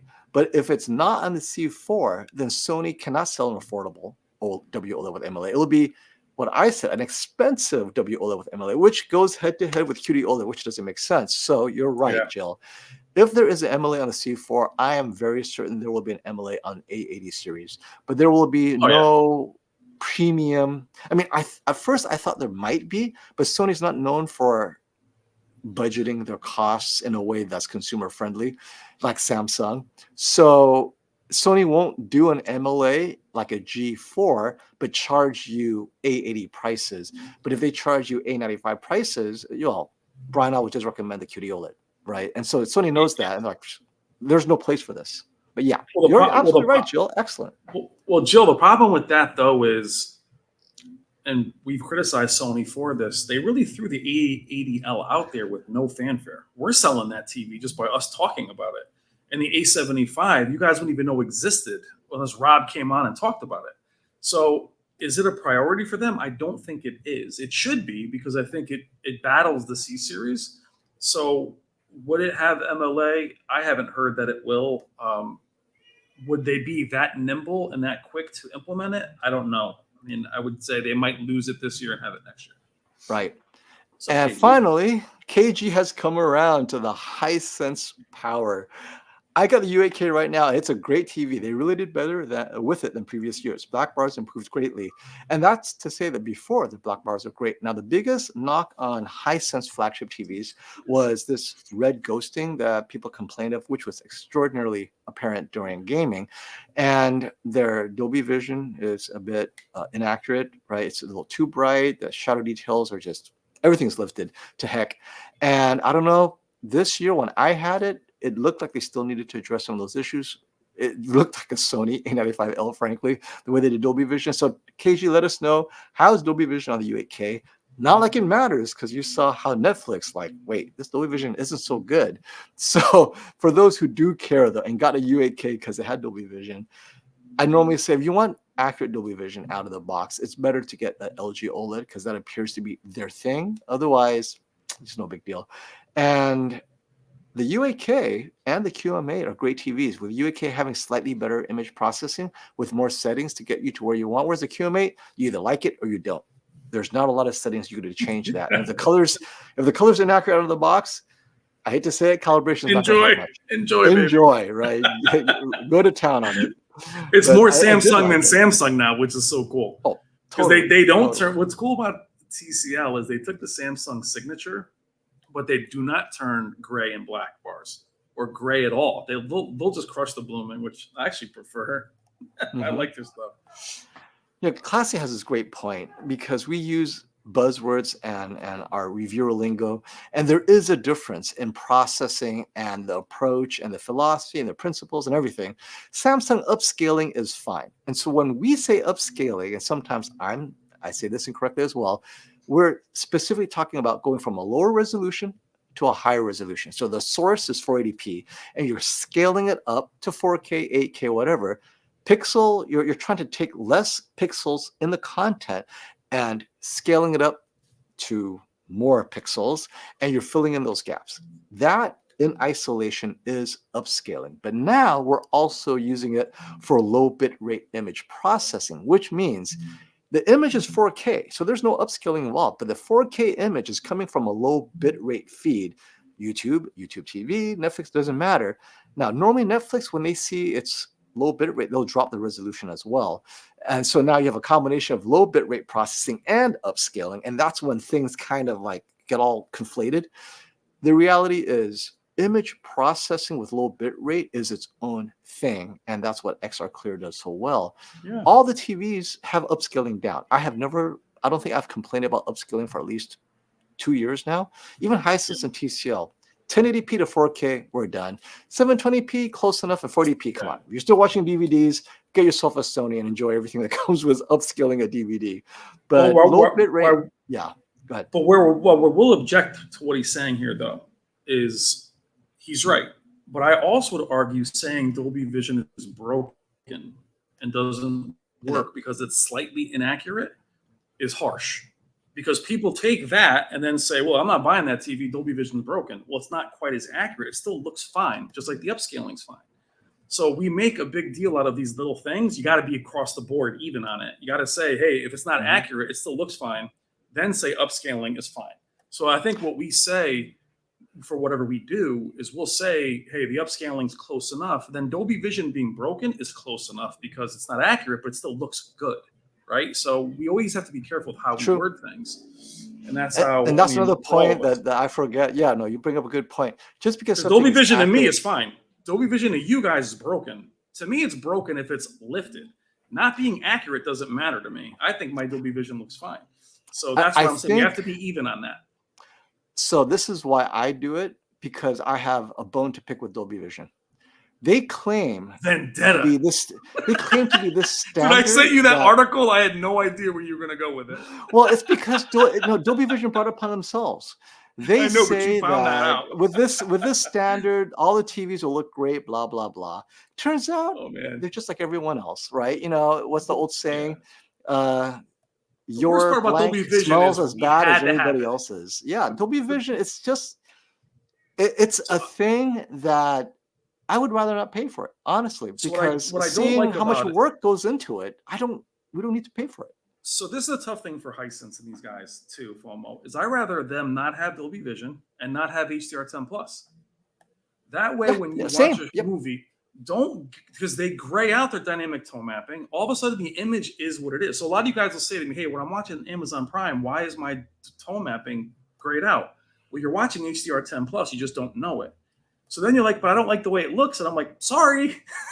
That's what you got. The same. So get rid of them both. And let's just say, I agree. Classy, I'm not saying you're saying it's broken. Don't get crazy. What I'm trying to say is people saying, he said certain aspects are broken. I got you. But the point is, when those companies decide to do both, there's times where some of the movies all look bad because you can't even change. You can't even change the image. Right. And this takes us to content itself. Aqua Neon has a great comment. More HDR content will be mastered at 4,000 nits with the new Sony BVM through 3110. This will make brightness more important. So Aqua, this not necessarily true, and this is why.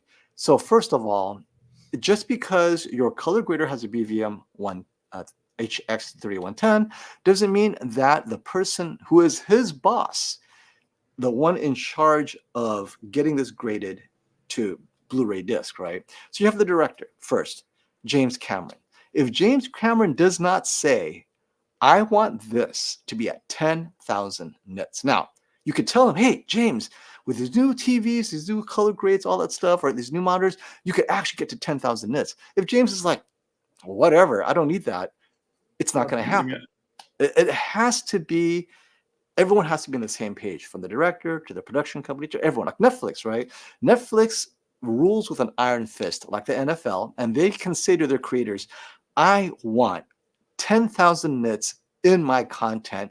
If you don't put it in there, we're not going to accept your movies. Okay, that's how you get creators to put 10,000, 4,000, whatever nits, right? So it's up to the production company, the people in charge, to direct the actual person grading to do, because they're not going to do something that's not asked of them. Otherwise, they'll just go their standard route, which is grade up to 1,000 nits, we're done. But if Netflix says to them, or Prime Video, whoever says, no, in this movie, you need to do this.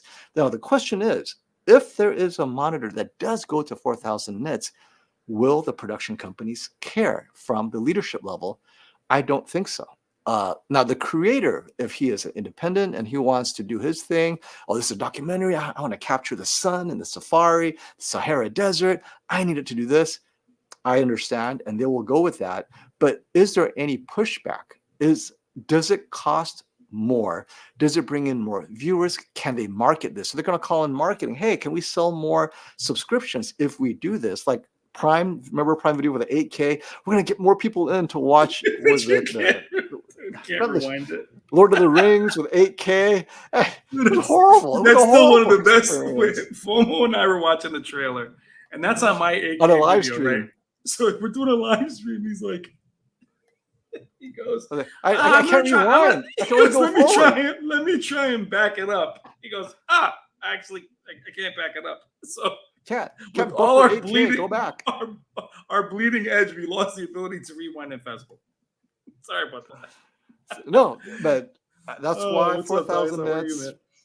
I honestly don't think it's happening until I see from the source creator production side, there's an interest. But talking to Phil Holland, talking to the people in the biz at CES, they're like, 4,000 nits. Why do you need that? And the minute they said that, nope, not happening. All right, great question. Hey, FOMO Brian, I bought a 77-inch S90C to replace my 65-inch C1, mainly for gaming, and I'm happy with its performance. But for everything else, like movies and low bit rate, image processing on the C1 is better. That is a good point. Brian, what do you think? Because I wanted to bring this up because it's not always an upgrade, right? I mean, larger. That is his upgrade. Larger and brighter, but there's always a compromise. For our friend Dykes, it's also what FOMO has said is, does the QD-OLED difference show up in everything? And unfortunately, it doesn't. It's not everything is more colorful, and unless it's mastered that way, sometimes you won't see a difference at all. So I guess what you're seeing is but the C1 is older now. So in theory, the processing shouldn't be as good, but I think LG was still ahead of Samsung even then. And even I think the C1 being slightly dimmer probably gives you that feeling of it being more accurate, if I'm guessing. So I think the C1 is not that bright. It probably is more pleasing to the eye, if I'm guessing, even in a more accurate preset. And, you bring up another good point is the brighter the TV, the more visible artifacts are, errors, digital errors, all that stuff. Not to say the C1 isn't better, maybe it is, but it's also more visible on a brighter TV. So if you dim the S90C down a little bit to the level of C1, maybe it'll look the same. That's what people listen. You guys are saying to me. This is what I love about. I did a burn-in video recently. Please go watch it. Wait, did you try to burn in your TV and failed or succeeded? So everybody goes, look, you can make. They go, you can make an LED look like an OLED. Just lower the brightness. I'm like, it doesn't really work that way. Just lower the brightness. You're in HDR. You're going to try and lower the brightness to make it look like an OLED. That's not okay. They're like, just make it dimmer. I'm like, that doesn't quite. It just kind of that would dim the whole screen. It's not really how. Right. Everything is off. Can't do that. Hey, Michael, he's a novice, so welcome to the channel. I just love novices and their questions because it gives us a chance to flex our muscles. Gents, love the stream. I'm a novice in this area. I have a living room. That means you came from a Vizio, an Insignia, or a TCL, right? Okay, no judgment here from us. Look at his face. I'm just joking. Because- Most likely FOMO. came from a Hold Sony, up, right? Michael, FOMO, we just said, hey, if you're shy, come on up.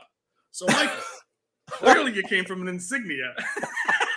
We are not judging. We're just, Well, you know what? we're tell people, projecting onto if you don't know anything about TVs, get yourself a Sony and you won't know, you won't have any problems, right? You have that badge, pride. I have a living room with very little natural light. Oh, that's good. It's a little dark. I'm considering a 2022 Samsung QN85B. Good TV. I liked it a lot Very when I good TV. reviewed it. Should I rethink my choice? No. Actually, the QN85B at 85 inches is an excellent choice. It is a good TV. And now, for you, price. What is the price you're paying? Because if you're paying $3,000, then that's not a good price. Make sure you get a good price for the 2022 QN85B, 85-inch TV. I mean, it is a good TV, but it also comes down to value. If you're paying way too much, then get this year's QN85C for less. So let us know, Michael, how much you're paying for it. But it is a good TV. I'm not going to say no to that. So, and Michael, too, I think that, and FOMO, you and I have said this, the 85B and the C, a lot of times in store looked better. Well, actually with the QN95A, the 85 looked better. Right? It was more colorful. So, I mean, also, too, for Michael, if you're seeing that at, let's say, a Costco or one of those big, those kinds of stores, then definitely get it because I know that's the only off one they have. But that's where they look the best. So it's really a good model, especially if you're new to the field. Absolutely. Hi, Lisa. And hey, Lisa, you're back. You know, oftentimes we don't know when people leave and come back because how can you tell? Yeah, Getty. Tech's in the house. Everybody's in the house. Did you say Love Tech is in the house? Love Tech Lynn's in the house. We have a couple of Lynn. females. We're going to do a ladies' night.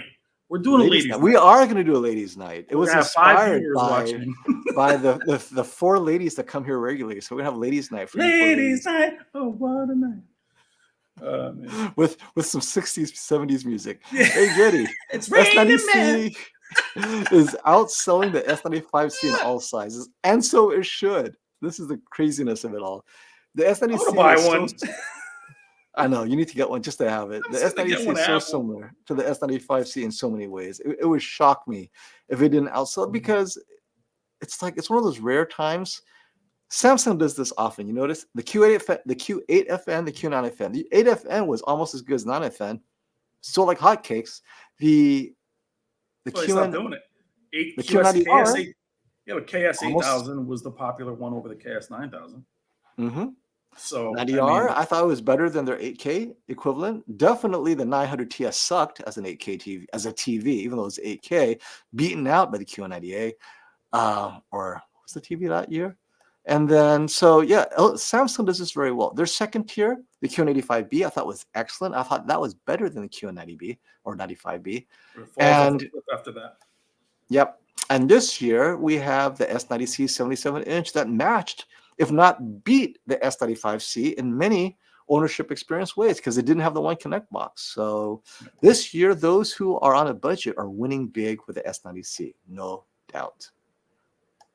And Classy wants people to know I didn't say Dolby Vision is broken. He knows what I mean. said certain aspects are broken. So this goes to semantics, right? If certain aspects are broken, he's like, well, So fine.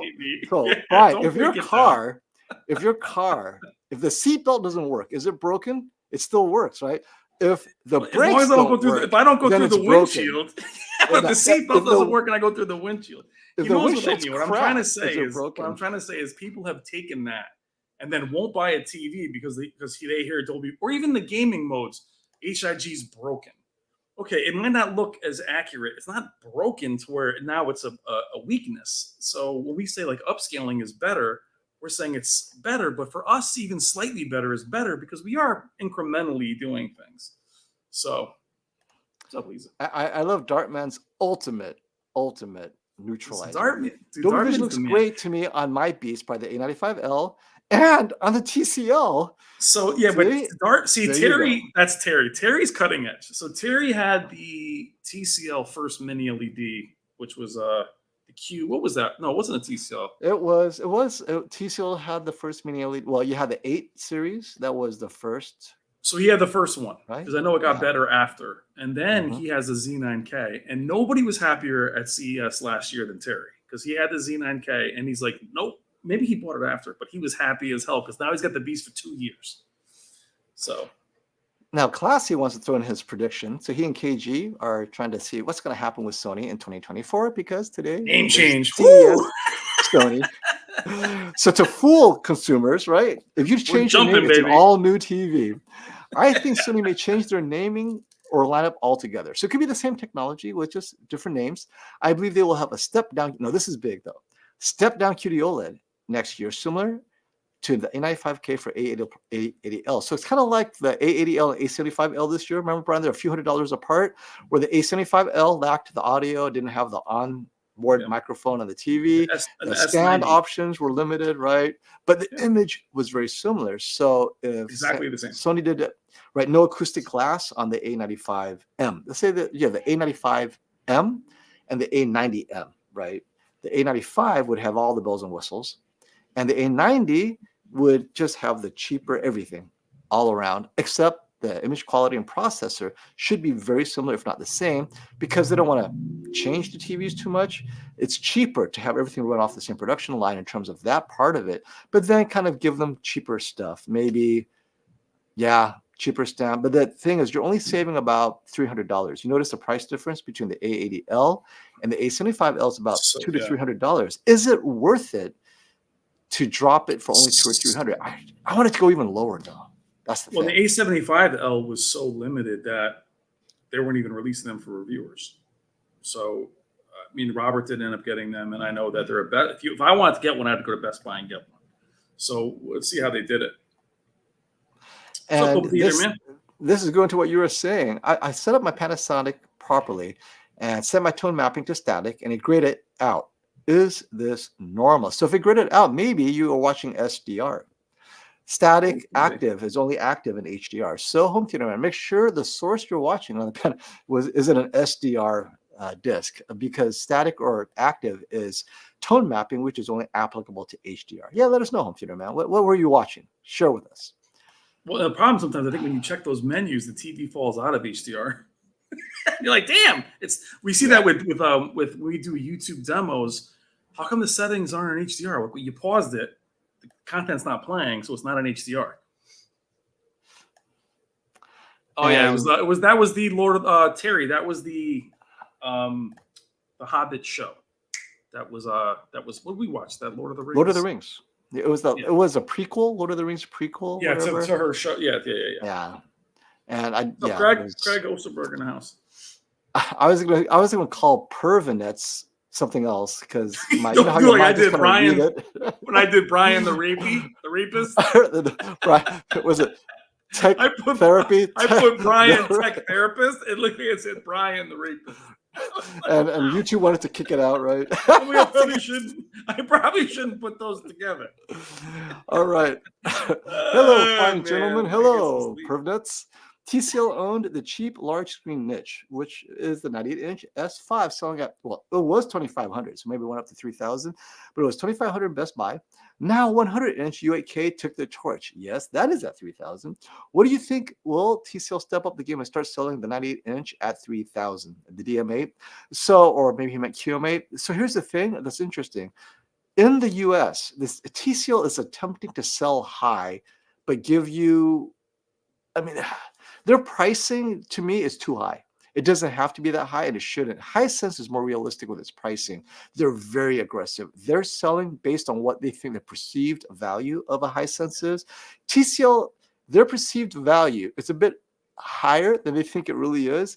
I know in China maybe it is higher, but in the US, people equate TCL and Hisense to be very similar, and TCL is trying to rise above that. Whereas Hisense is like, you know what? Let's call it an ace, a spade.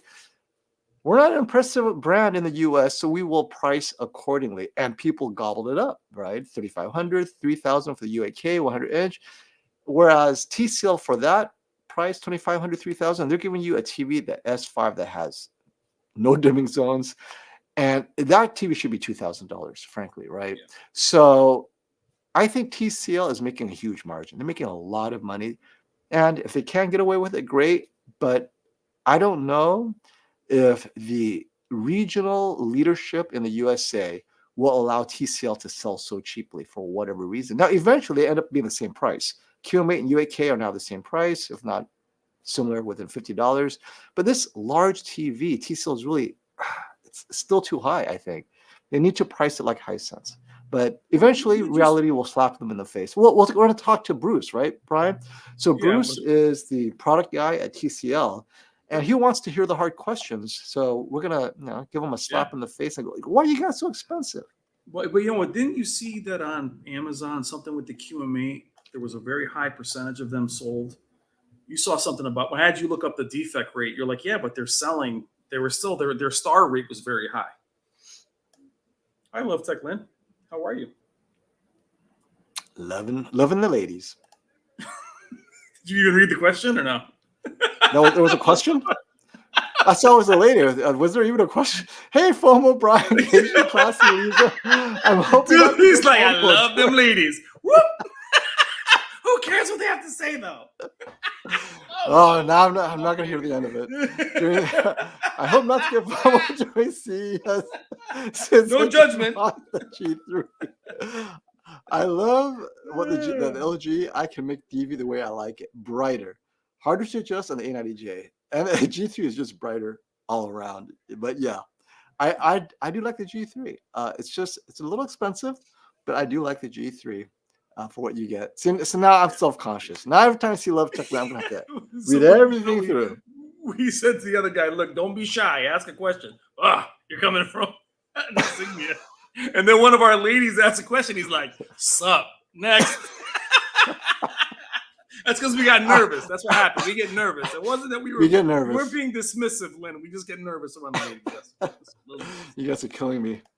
And Lisa left the room to brush her teeth. I might need to leave the room to brush my teeth, but you're 3 hours behind me. I know because I'm coming from that time zone. No, Lisa's my time. No, she's brushing her teeth at 2:00, 2:30. Fast when you West Coast, For baby. lunch. I got you. Yeah. Oh, you know what? Do you guys brush after every meal? I only brush at the end of the day. Is that bad? Do you brush it? I do floss after every meal, but I brush at the end of the day. A little dental, and I know there are dentists out there. They're going to start yelling at me. We're trying to get the dental hygienist to pick us up. Okay. Man. I like how Lisa pretends to not know anything, right? She's like, hey, Quack, I don't know, maybe. I'm a noob. She's been she knows all of her live streams. I know she's absorbed so much information. But she likes to play it on the down low. Yeah, she got an A80L. She has an E95K. She knows her stuff. Yep. She knows what's what.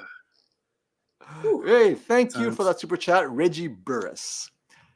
1 A90J 83-inch, 2 A80Ls 83-inch, and a 77, and 1 S90C 55-inch. This guy has no brand loyalty. I love it. Thanks for the videos. Oh, wait. Is it because of us you got all these amazing TVs? Military Exchange saved me thousands. Thanks for the extensive videos. Here's a man that does not have FOMO. He made a decision.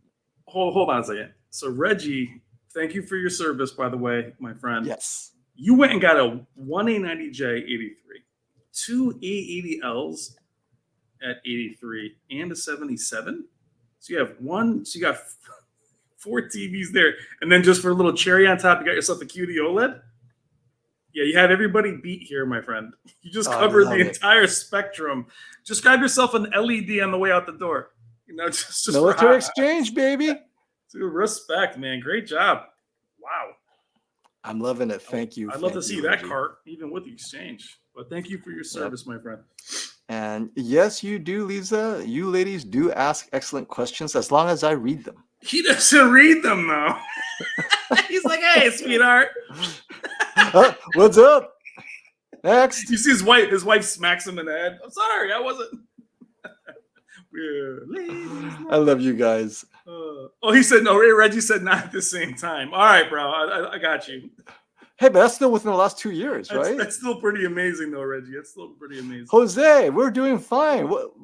What help do you need? Oh, advice. What advice do you need? Now, I can't give you love advice because apparently I'm not so good at it. Brian, on the other hand, can. Well, we're both married. We're not that good at it. Maybe that's why. Yes, from an Jose, let us insignia. know. And if I don't see your question, just keep on putting it up there. Eventually, I will see it. I will see it. Hey. Hey, Chris, thank you for the super chat, my friend. Hi, guys. Dying Samsung H635. These numbers, 55. What year So was his that from, my Samsung is man? dying. What year was that? I don't know. H3. How old is it? Let us know. Looking for a 5565 X90L or a QN90C. Streaming services, no games. Or OLED. Room is moderately bright, set on all day, 12 plus hours. Get the X90L. It is so much better than your older Samsung that's dying. I'm sure it's got DSC to hell. Get yourself the 65-inch No X90L judgment, and though. enjoy. No judgment. Now, I do That like the piece of crap. QN90C. Oh, actually, so Chris, You it don't is even know what it is. the pride. I was like, if I don't recognize it, it couldn't be good. Either you like Tizen or Google TV. I like both. I use Tizen a lot. Actually, my family prefers Tizen because they love the remote, all that good stuff. Really, it comes down to your quality of life differences. Some people like the Sony, some like the Samsung for non-image quality reasons. Both are excellent. You're going to enjoy both of them. The Sony X90L might do a little bit better for streaming. So if your internet, it happens, right? Everyone's packing the same Netflix stream. You're going to get maybe a low bit rate version. The X90L will look a little bit cleaner. I would say start with the Sony X90L. I think for the value, you're getting more bang for your buck, especially coming from the Samsung. So take the money saved and get the largest X90L you can. What do you think, Brian? I would agree. I mean, I think the QN90C, I know we don't love that it has different panels at different sizes either. So 55 versus 65. And I do think that this year the Q90C is a step back from the QN95. I'd rather see you go with the better upscaling of the X90L, unless you love Tizen, as we mentioned. Yeah. And I have to say, to be honest, in prior years, I never would have recommended an X90 series He over hated that TV. a QN mini LED. So this is the first year I've done this, and that's how far Sony has come with its processing. So kudos to Sony. Hey, Jose, got your question? This is simple. Sony X90L 75-inch or an A80L 65-inch? Okay, Jose, my follow-up question before I answer, what TV are you coming from? Because Brian knows where I'm going with this. If you're coming from an OLED, stick with an OLED. But let us know, what was your last TV? And if your last TV was a Vizio, I'd go with a larger TV. So, but anyway, so let us know. Where I have to interrupt is you guys that have been following us for a long time, you would never dream that FOMO would be the size guy now. Now he's like, I know where he's going to go with this. Someone's like, hey, I'm looking at a 55-inch QD-OLED. He's like, you know what you need, baby? 100-inch. So the fact that he's price. But he's like, hey, baby, it's all good. All you need is 1,000-inch. So I love that I'm the voice of reason now to not go bigger. And he's like, no. And I have to say, I think people have discovered my weakness. So now they're going to intro it every time. Hey, FOMO, I'm a lady. All right. Now we're getting out of the way. Is the jump from a 77-inch C1 to an 83-inch C4 worth it? So C4 is next year's TV. So you're going from 77 to 83. So Brian, actually, I want to ask you that. Is that 6-inch jump noticeable? Because on numbers, it doesn't look noticeable. 16%. Okay. And now I have a 77. So baby, I would never. It's too small. Massive, right? I would never go back. Because I can illustrate it for you. The A95L, I think, is far and away the best TV in the world. But I still bought an A80L. True. That should illustrate for you. And it's not my seating distance, even though I try to say that. I just cannot go back down to that size. And I have that size on my wall. For our friend here asking the question, I still don't think that TV's big enough. So, great question. That's my and I agree with Brian, because the image quality on the C1 and C4 will be very similar. You're really jumping to a larger size. So if, almost any seating distance, you're going to benefit from that increased immersion. Thank you. And I think that minor APL brightness FOMO on the C2, the little booster. I thought that was actually substantial. I thought the C2 was a good deal brighter. It may have been placebo, but the C1 wasn't the brightest OLED. No, it was not. It's a great OLED, especially in a dark room. I still have one, but I think you'll feel this C4 is going to feel substantially brighter The question for you is going to be if they go 83, if they go C series MLA without the 83, will you go for it? That'll be a question for another. And since you're waiting anyway, we will know at CES. Yeah, Miss 30 days. Abdul Rahman Al-Kari. Thank you. We got 344 watching us just babble. I know. Guys, I love your Saturday spending time with us. Woo, heck yeah. Hey, will you also cover soundbars from CES? Okay, Christian, it depends on who's presenting, right? So we'll be, at LG, Samsung, Sony, all those places, but they don't always bring soundbars to the table. And it's also very difficult to cover soundbars because the features haven't changed much other than adding more subwoofers, right? And because sound is so ambient dependent, I can't say, oh, this sounds better. Whereas image, you see it, you go, oh, you feel the brightness, like it jumps out at you. It's hard to make a soundbar jump out when you're in a noisy, super big environment. So if it's interesting, like, oh, look, it's anti-gravity, right? Wireless floating around, then we'll cover it because it's novel. But it's hard to cover it in terms of just intangible features. So, and Christian, I mean, now all three TVs, Samsung, LG, and Sony are really big into this ecosystem now. So we're starting to get to that point. Unless you're going to Nakamichi, we're trying to stay with each manufacturer because they do use them, more effectively. So yeah, it's a very niche thing for us.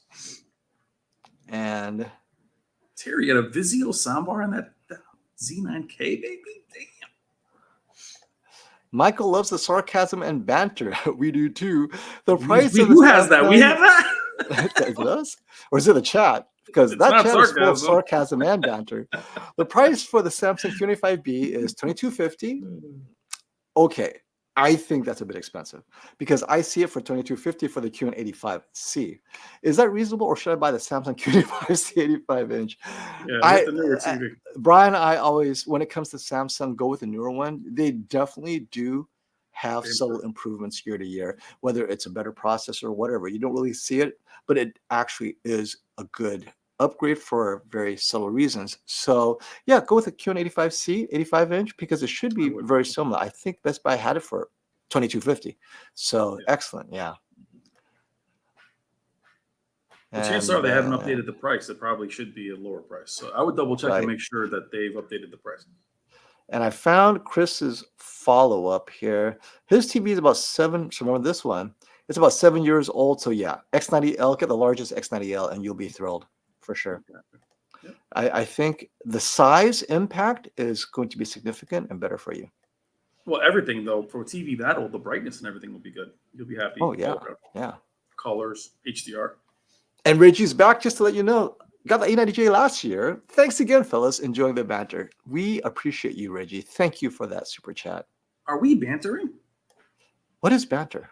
What is banter? Is banter argue? Banter is just, just hanging out, talking, making fun of people, but not insulting them. Friendless in the Philippines. Some of these names, it's very memorable. Oh my God. Well, we are friends, my friend.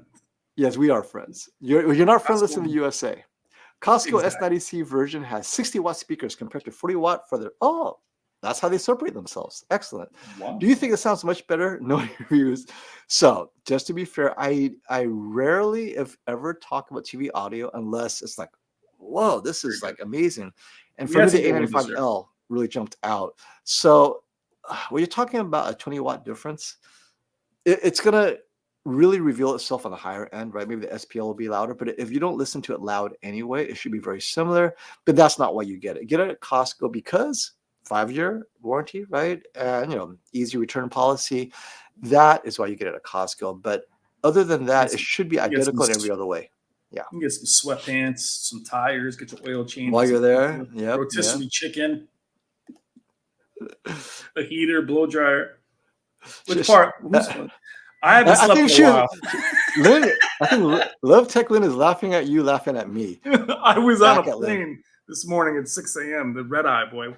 And that TV's terrible on the Delta flight. How good is the Z9K for TV shows? Z9K. That's how good is that? 8K Kim is still thinking about the Z9K. You've been asking about that TV. For TV shows, it's fine, but it's like kind of overkill. Yeah. you're gonna It watch is. MASH on a Z9K, it's kind of overkill.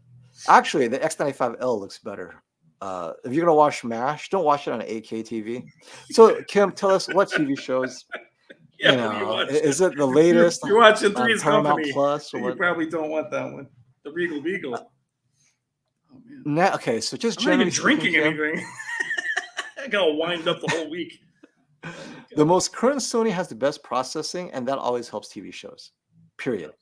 Z9K is a special beast for brightness hogs, right? They want to just blind themselves You watching want to get tan in front of it. NASA footage that's super bright. If that's not you, I'd skip the Z9K and get the X95L for a bit less, for sure. What's up, Majid's in the house? What's up, my friend? And Oh, man. this is a good question. Do you expect major improvements to next year's third generation QD-OLED panels? No, I hope I so. expect I'm on board. major cost efficiencies, maybe more sizes, hopefully 83-inch, but not major improvements to the degree that you guys have been seeing.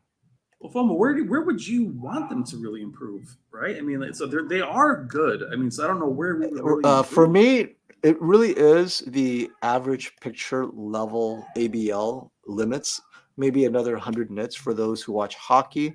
That's been their complaint, is it can't sustain that 300 nit Yeah. full screen. But I don't watch a lot of those kind of content like hockey and the like, so I don't need it myself. But that would get more buyers in, and it doesn't make burn-in any worse because the entire screen is a little bit brighter. But it's not a big deal to me. I think it still looks good for what it is. But that's where the You know what's G3 beats it, is that You know what's brightness.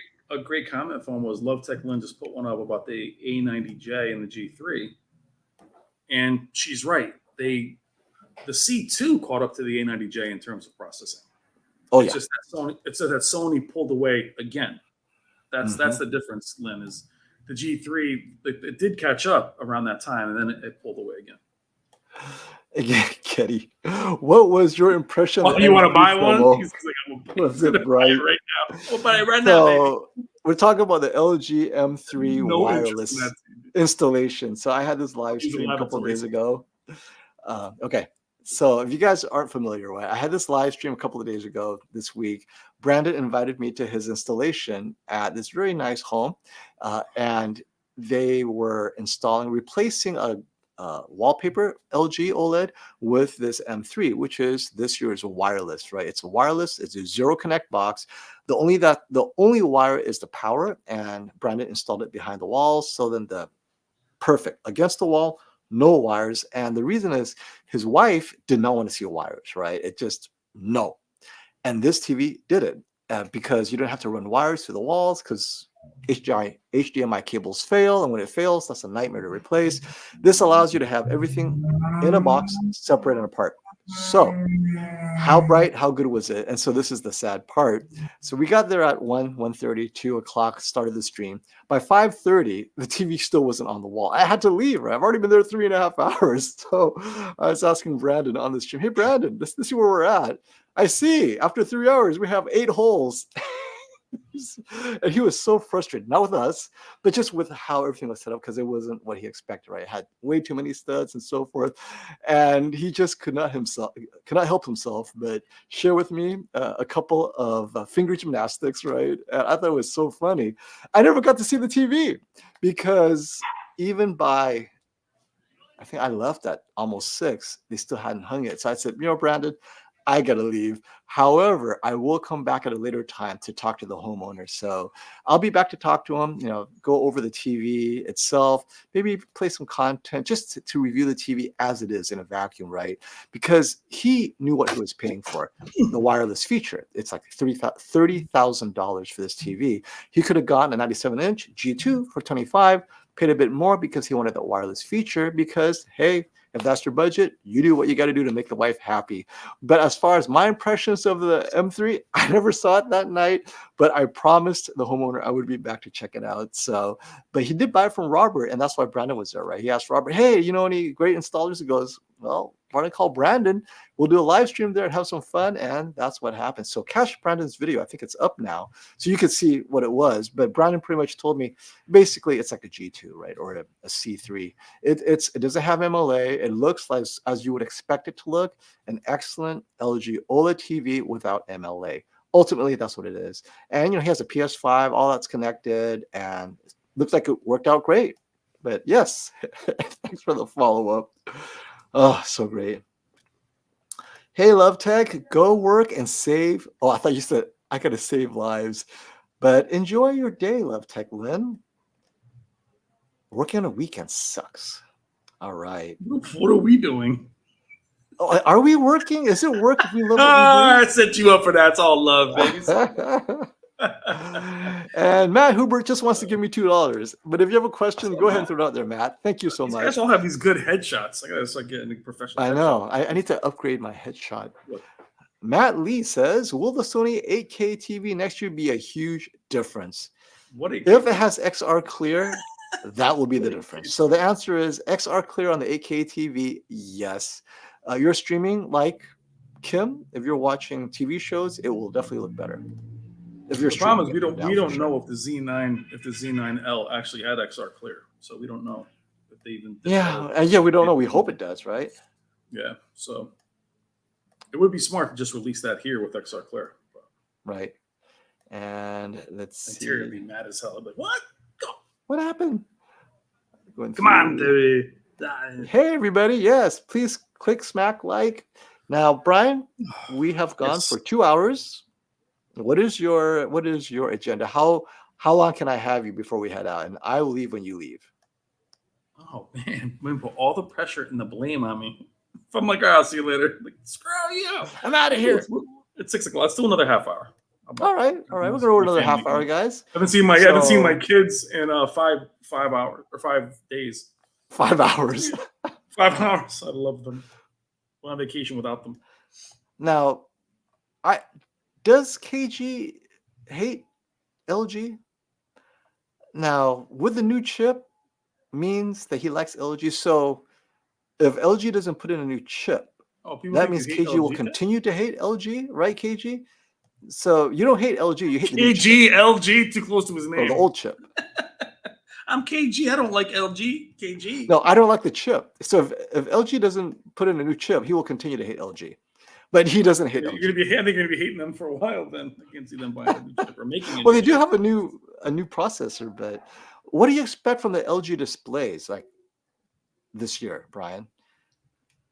What could they display? What could they display for you to other than food? Other than free food, other than missing the BLT to cover the LG. I mean, I love them. I do. I love their products. I just, we criticized Sony a couple of years ago for having less models. Remember that? Mm-hmm. And then in the end, they had the most models, other than Samsung, right? So they had things all covered. LG, they need to have more to offer because again, they were the hot ticket at CES. And for the first month of the year, and then once you and I saw the TV so early, we were done filming it. You only filmed it recently in comparisons. So they really need to get something for us to talk about all year. Maybe release the C series first this year, and then the G series. But they really shot it all right in the beginning. Then we had nothing to discuss. So, and I think having those gaming features locked. See, when I saw the G series, the gaming features were not locked; they were open, and then. Literally 2 weeks later, they locked them. Yeah. So then, actually, I forgot to mention LG announced that they're going to have 144 hertz on the G series, right? I mean, does that move the needle for you? Because as I mentioned earlier in the stream, if they do nail it and it's right, they're still behind. They're still playing catch up. So 144 hertz is not a selling point for me anymore. I mean, I can game at it with my GPU. If it cuts out or drops out as it does with Samsung or doesn't work at all with Hisense, then it's not a selling point. 120 is perfectly fine for 4K.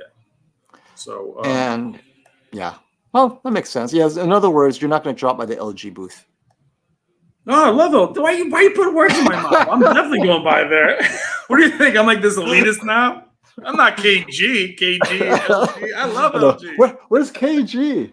And I do have he's friends over there that are walking like, right "Oh, by. you hate us?" I love their stuff. I mean, dude, the best TV in the world for years was the Z series, No, ZX, Z9, the Z2. C2 was amazing that it matched The the Z2. A90J and the It G2. did. I was Beat like, the hell what? out of How those to do that? TVs. Yeah, I But got you. you can't win if you don't play. And you know, that's where the G3 is awesome. And I like the C3. So But you will give LG a token appearance, shake some oh my hands. god, well you stop. Who the hell am I? I'm a baby in this industry. I'm hugging everybody. RCA, mwah. Zenith, mwah. All right. I'm Yeah, and kissing you would. babies. And Man. Let's do actually, it. if you guys didn't, Now if you guys KG's an missed, elitist. he is. No, KG's like, KG only damn, the best for KG. That only we the had to best. bend his elbows and arms to get him to review the Hisense U8K. And now that he has, He's it's like, you know LG, what? what is this nonsense? This is how these common people live, the Hisense U8K. Yeah. Which takes me to Solid Brandsman's question. Now, the reason I chose you, Brandziman, is I love this image. I cannot Yeah, tell if he's Fireball. doing Fireball Z, or was That's it Fireball. Thunderball Z, Dragon Ball Z? Or is he ready to catch a football, hike, quarterback? Yeah, it might be. It might be. Or is he working a fish market where the fish is flying, like Seattle, Pike's Place? So let us know, Branson. What are you in the middle of doing? Because that's very intriguing to me. What makes the QMate better than the Hisense U8K? So this is a lot of disagreement among all of us, and I love that. I prefer the QMate when I had it here, and I know it's less accurate than the U8K, less settings, but I was so impressed by its contrast. Its contrast is slightly better than the U8K, and its blacks are deeper. The black bars are deeper. So some will argue, well, maybe a slight crushing, and which is fine.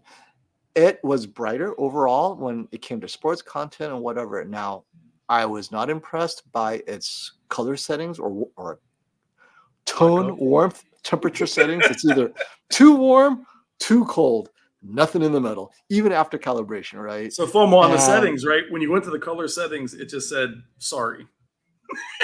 It didn't say high, low. It was like sorry. It had a blank plate there. But what do we say? If you came from a Samsung Q9 QNED and you never touched the settings, the TCL QMate is for you because it has that punch, that vibrancy out of the box. It's very impressive. And the U8K, however, has more settings. It is following Sony's track, which is trying to be more accurate. It does a great job. I like the QMate as a gaming TV better because when it comes to gaming, for me, it's that pop, that vibrancy. Color accuracy, I don't care anymore, right? Yeah, skin tones, whatever, right? Mario looks the same no matter what his skin tone is. So he's it really depends. If you're coming from a Sony Brandsman and you're looking for HDR pop and you want to try something new, the Hisense will be consistent with that. QMate is you're coming from a Samsung Vizio work. It's less about color accuracy and more about punch, pop, contrast. Doesn't mean it's better per se, just better in some things. But I know that Classy prefers the U8K over the QMate. But at M-Wave, we had the QMate against OLEDs, and that QMate was calibrated. And panel lottery being what it is, Jason thought it was amazingly accurate to his meters, and he goes, "What? This is a TCL? Your review made it sound like it was terrible. Panel lottery, I lost. You won." The one thing Jason wasn't happy with is that the motion artifacts couldn't be disabled. Yes. Yeah, the motion. It'll be soap opera. Where there would be a little soap opera that he couldn't really take off. Yeah. But. And that's another thing is if you're okay with a touch of soap, QMate is fine. If you want less soap, the Hisense gives you that setting that's a little bit less. And again, they're very similar price, both great. Yeah, I love how they counteract each other because you can clearly pick one over the other and still have a great value and still have high end. I love this comment. Guys, come to order. Oh, is that what does that even mean? Right. Come on. I feel like a child. It's your first stream with us? Oh, damn. Scott, he's giving us an early Christmas. Scott, we don't split these, by the way. No. He just paid for our prime rib dinner at CES. We are going to have a live stream, and we're going to dedicate that meal to you, Scott. That's got to be a record for you, right? It is. It is. Damn, bro. And That's I mean, legit. this is like that was his budget for a TV. I got a Q990C. Damn. I thought that was gonna be rubles or something. That was A legit. ruble, I know, Oh, right? wow. I've got rubles. I got a 5,000. Wow, Scott. Q990C to go Happy with my holidays, brother. QN90B for Christmas. So Q90B, excellent TV. Hope you guys have a wonderful Christmas. Scott, every day is Christmas for us, by the way. We Yeah, will no have a doubt. wonderful Christmas. And I'll be in Japan on Christmas, actually. I'll be flying to Tokyo. I'm going to reach out to Sony and see if there's anything there. Is there a Sony museum or something? Go find But them and yeah, see. I'll be there for like 8-9 days, and I'll be back just in time for CES. I'll bring Tokyo Magic with me. But thank you for the Nice, nice. generosity, Scott. We That love is you crazy, too. Scott. Much love, brother. Okay, now Brian, now you know our one dinner is paid in Las Vegas. A good one. 500. I don't know if you meant to give me a massage. And My nails not that done. kind of massage. I'm not that big of a tipper. Anything else? Man. Oh, I Wow. had some surprising offers at these massage parlors. The naive me. I'm like, what? That's when you're like, so where are those places? I want to avoid them. Really? I came in wanna for avoid- a foot massage. Really? Yeah. Don't tell me where they are. Where are those places, by the way? I know. It's like, what? Yeah, it's great. Oh, Lots of laughs. That's amazing. I need to Oh, take that's KG to amazing. one of those secret massage parlors where you come in through the back entrance. This is the Patriots. And Oh man, damn, Scott. you guys are. I just love you guys are chatting and talking to each other. I love you all so much. How many are in there now? The moment. We got 324. People coming in. Wow. Oh, so this is great. I think Scott chatting with Google trying to get a refund because Scott It's like- meant to give me He meant to give me $5. Oh yeah. What is this double zero? What is that double zero? Oh my god, mean? it was a mistake. Watch, I'm gonna get a fraud alert.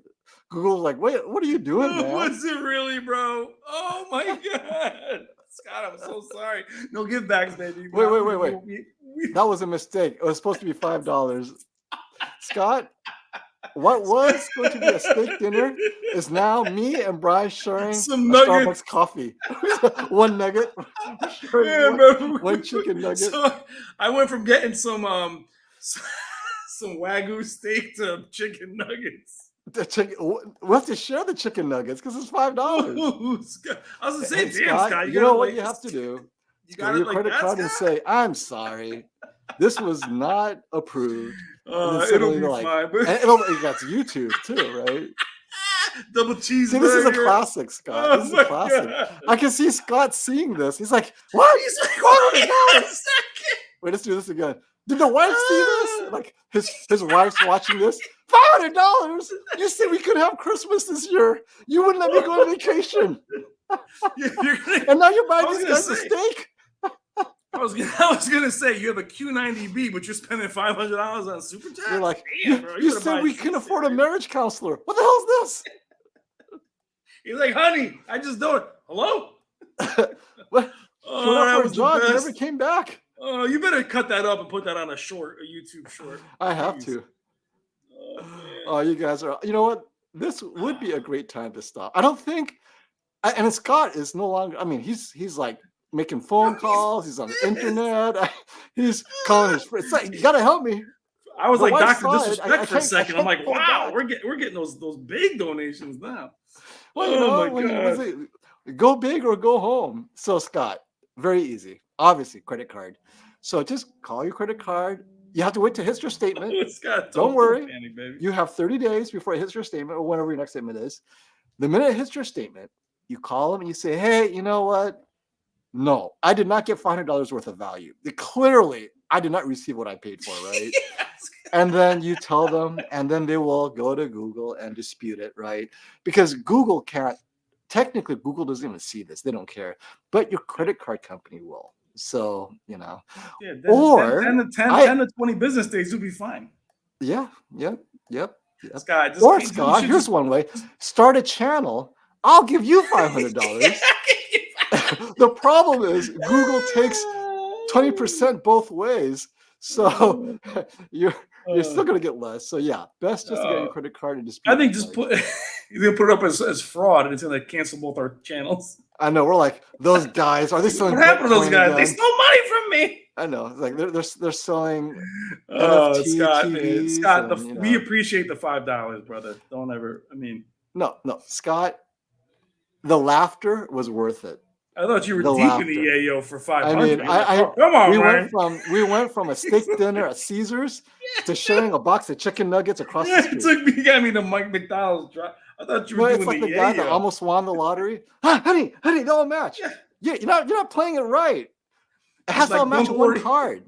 He's like, this guy's like, don't worry, we're gonna do $500. Let's do it. But these guys, I love these guys. How much? $5. It says here $500. $500. No, I can't do that one. Lisa's saying, I'm crying my eyes out. Just call him now, right? Yeah, that's true. Fraud alert, right? He's like, my TV costs $400. No, he goes, I was watching this YouTube stream, and suddenly someone with my name gave randos $500. How is this even? And then, Lisa, it's still funny. He'll be fine. Trust me. I thought they're not at his house. They're not at his sock jar taking the $500. It'll be okay. Yeah, actually, call. If it's American Express, they'll do it right away. I'd say you do that with Microsoft though, or Apple, and you make that purchase. That's your purchase. They're like, sorry. I'm sure they've heard many stories like this. I meant to buy sandals, and Manolo Blahniks showed up. What the? Or I went to buy 3 of them. I bought 3,000 of them. It's like here's Getty G Man. He's like, here's Getty G Man laughing. He's like, he's making money on his U8K on the stock market. So now KG wants to know, where is he gonna get chicken nuggets for $5? Like, I haven't bought chicken nuggets in so long. Maybe it costs a bit more than $5 now. So now, how many we have in here now watching? We have what? I can't see. So Leo says that he used PayPal. Yeah, now you're gonna find the phone number. I gotta tell you, I tried to get a refund through PayPal, and you gotta find the phone number because they try to hide it. They try to get you through this weird index of FAQs, but you will eventually find that phone number. Just keep on trying. They're gonna try to send you through a chat rep. Oh, it's less funny. But it can be done. It can be done. Make them an offer. So Classy is going to share his wisdom. 40 nuggets and 2 large fries for $10. So we can have. I mean, it's technical with his food too. But it's only $5, Classy. I can't even afford that. Will they have 20 nuggets and 1 fry for $5? No, I gotta put money in. Thanks a lot. And the poor thing, Scott's thing's up there sitting. $5 for nuggets, $4.50 for toilet paper. We're the thing. Scott's super chat is just sitting up there. It's just sitting up there. Wait. Let me put the super chat to end it because we may never see this again. Can you even a mistake is worthwhile. Here we go. Hopefully your wife isn't watching. Maybe I should take it down. Or worse, like his relatives are like, Scott, when he's with us, he's such a cheap guy. This gotta be a porn site. Yep. OnlyFans, baby. TV fans only. FOMO only. This is how we have to end the stream. So when people come in the stream, like, wow, there are big rollers in that stream. Look, here we have another example. Big rollers. Look, another big roller. Going to Vegas, baby. Happy folks. Oh wow, he went. Oh, gee, man. Okay, now I can take Brian back out to dinner. All right. That's chicken. That's chicken parm. Maybe that's some chicken parm right there. Hey, G man, we appreciate you, my friend. You are awesome. And Scott, we also appreciate you too. You'll right? be good, brother. You'll be good. Screenshot that though. It looks good. No, everyone smile. I'm gonna screenshot it. All right. Money sign. Cha-ching. Oh, Scott, don't worry. It'll be my next one. But it'll be fine. And not a mistake. Wait, right here. Oh. Wait, was I not right? My wife's ready to kill me. She's watching. Oh, you really like those guys? You gave her $500. And then, look, right now, Scott, tell her we are so sorry because I know this is what she's doing. She's next to the computer like this. They're laughing at you. No, they think we're cheap. No, you can't cancel it. You gotta let them keep the money. Oh my god! I love it, Scott. You know, I have to say, Scott is a twofer. twice, 2 different live stream. He's brought us great joy. That, Scott, the picture above is the the bed, the best. guillotine. I was gonna say too, Right. Scott, get that picture that close. 500. Duck lips. Look at You're the duck lips. awesome. Awesome. The gift that keeps on giving, my friend. Oh my god, that is fun. You imagine how we're And gonna be at Love Tech- CES? Oh, Let's CES is gonna be so much fun, guys. You guys are the best. Scott is sweating it. Thanks for the super entertaining evening. Have a good night. Going to work. See you, Lisa. See you, Love Tech Lynn. Thank you so much. Bye, guys. And an actual question now, because we had so much fun at Scott's expense. And Christopher has a question. I scored a U8H, an Xbox Series X, a controller, gaming headsets, and a couple of Blu-rays on a 5-year Geek Squad cash in on a lemon Samsung Q7F. Damn. Should I feel a FOMO for the U8K? No. The U8H You just stole everything from that store. the U8H You literally is you one- went in there, you went and did a shopping spree, and he's like, "Wait a minute, should I get?" That's greedy, all Chris. right. Chris ran out of there honestly- with like Blu-rays, headphones. Right? I thought the U8H was a great TV last year. It was my editor's choice last year, if I'm not mistaken. It was. Yes, U8H is great. Hold on to it. Do not have any FOMO for the U8K unless it's Getty's 100-inch TV. FOMO for size, yes, but the TV itself, excellent. You're okay. Dude, he got so And much of course- for that, and he still was like, "Hey, should I go back and hit him again?" Wait, this is the gift that keeps on giving. Scott needs a new keyboard with that sticky O. No. Oh, his wife is like, "That's not funny. Not funny at all." Oh man. Oh no, this poor guy. It was epic. I waited for the full we 5 can't even make fun of years. any. Our sensitivity level is not high tonight, Christopher. My apologies. Normally we're much more sensitive, I guess. Oh, good times. Yeah, to 5 be years. had Go back by and hit that all. U8K. U8K, 5 U8H. years. Is so Hisense is here. fun. Oh, you know what? This is such a feel-good video. You guys are so. This is why we have live streams. It's a feel-good video. It's $500 We bucks. feel good. Scott is not feeling good. He's trying to convince his wife it was, honey, it was a mistake. But she knows if she wasn't there and caught him, you and I would be walking to a steak Oh, dinner. yeah. So, my friends, you guys are all awesome. And thank you to all of you for being awesome. And we're going to have a weekly stream until CES. Now, I wonder how I could stream while I'm in Japan. Maybe in my hotel room, in my little cubicle hotel, however that looks. So, if you set up the stream, Brian, we'll do something where I could jump on and try to share with you a little bit of Tokyo love. But yeah, we're gonna do a weekly pre-show or weekly countdown. So today was LG and Sony, and then next week I'll let Brian decide what the brands are. And then on Vizio. Sunday, we'll be at CES, a broadcast booth that they will assign me somewhere randomly. We'll see where we are. And yes, until next time, my friends, and Scott, thank you. And Jetty G Man, thank you for your generosity as well. Until next time, my friends, stop the FOMO.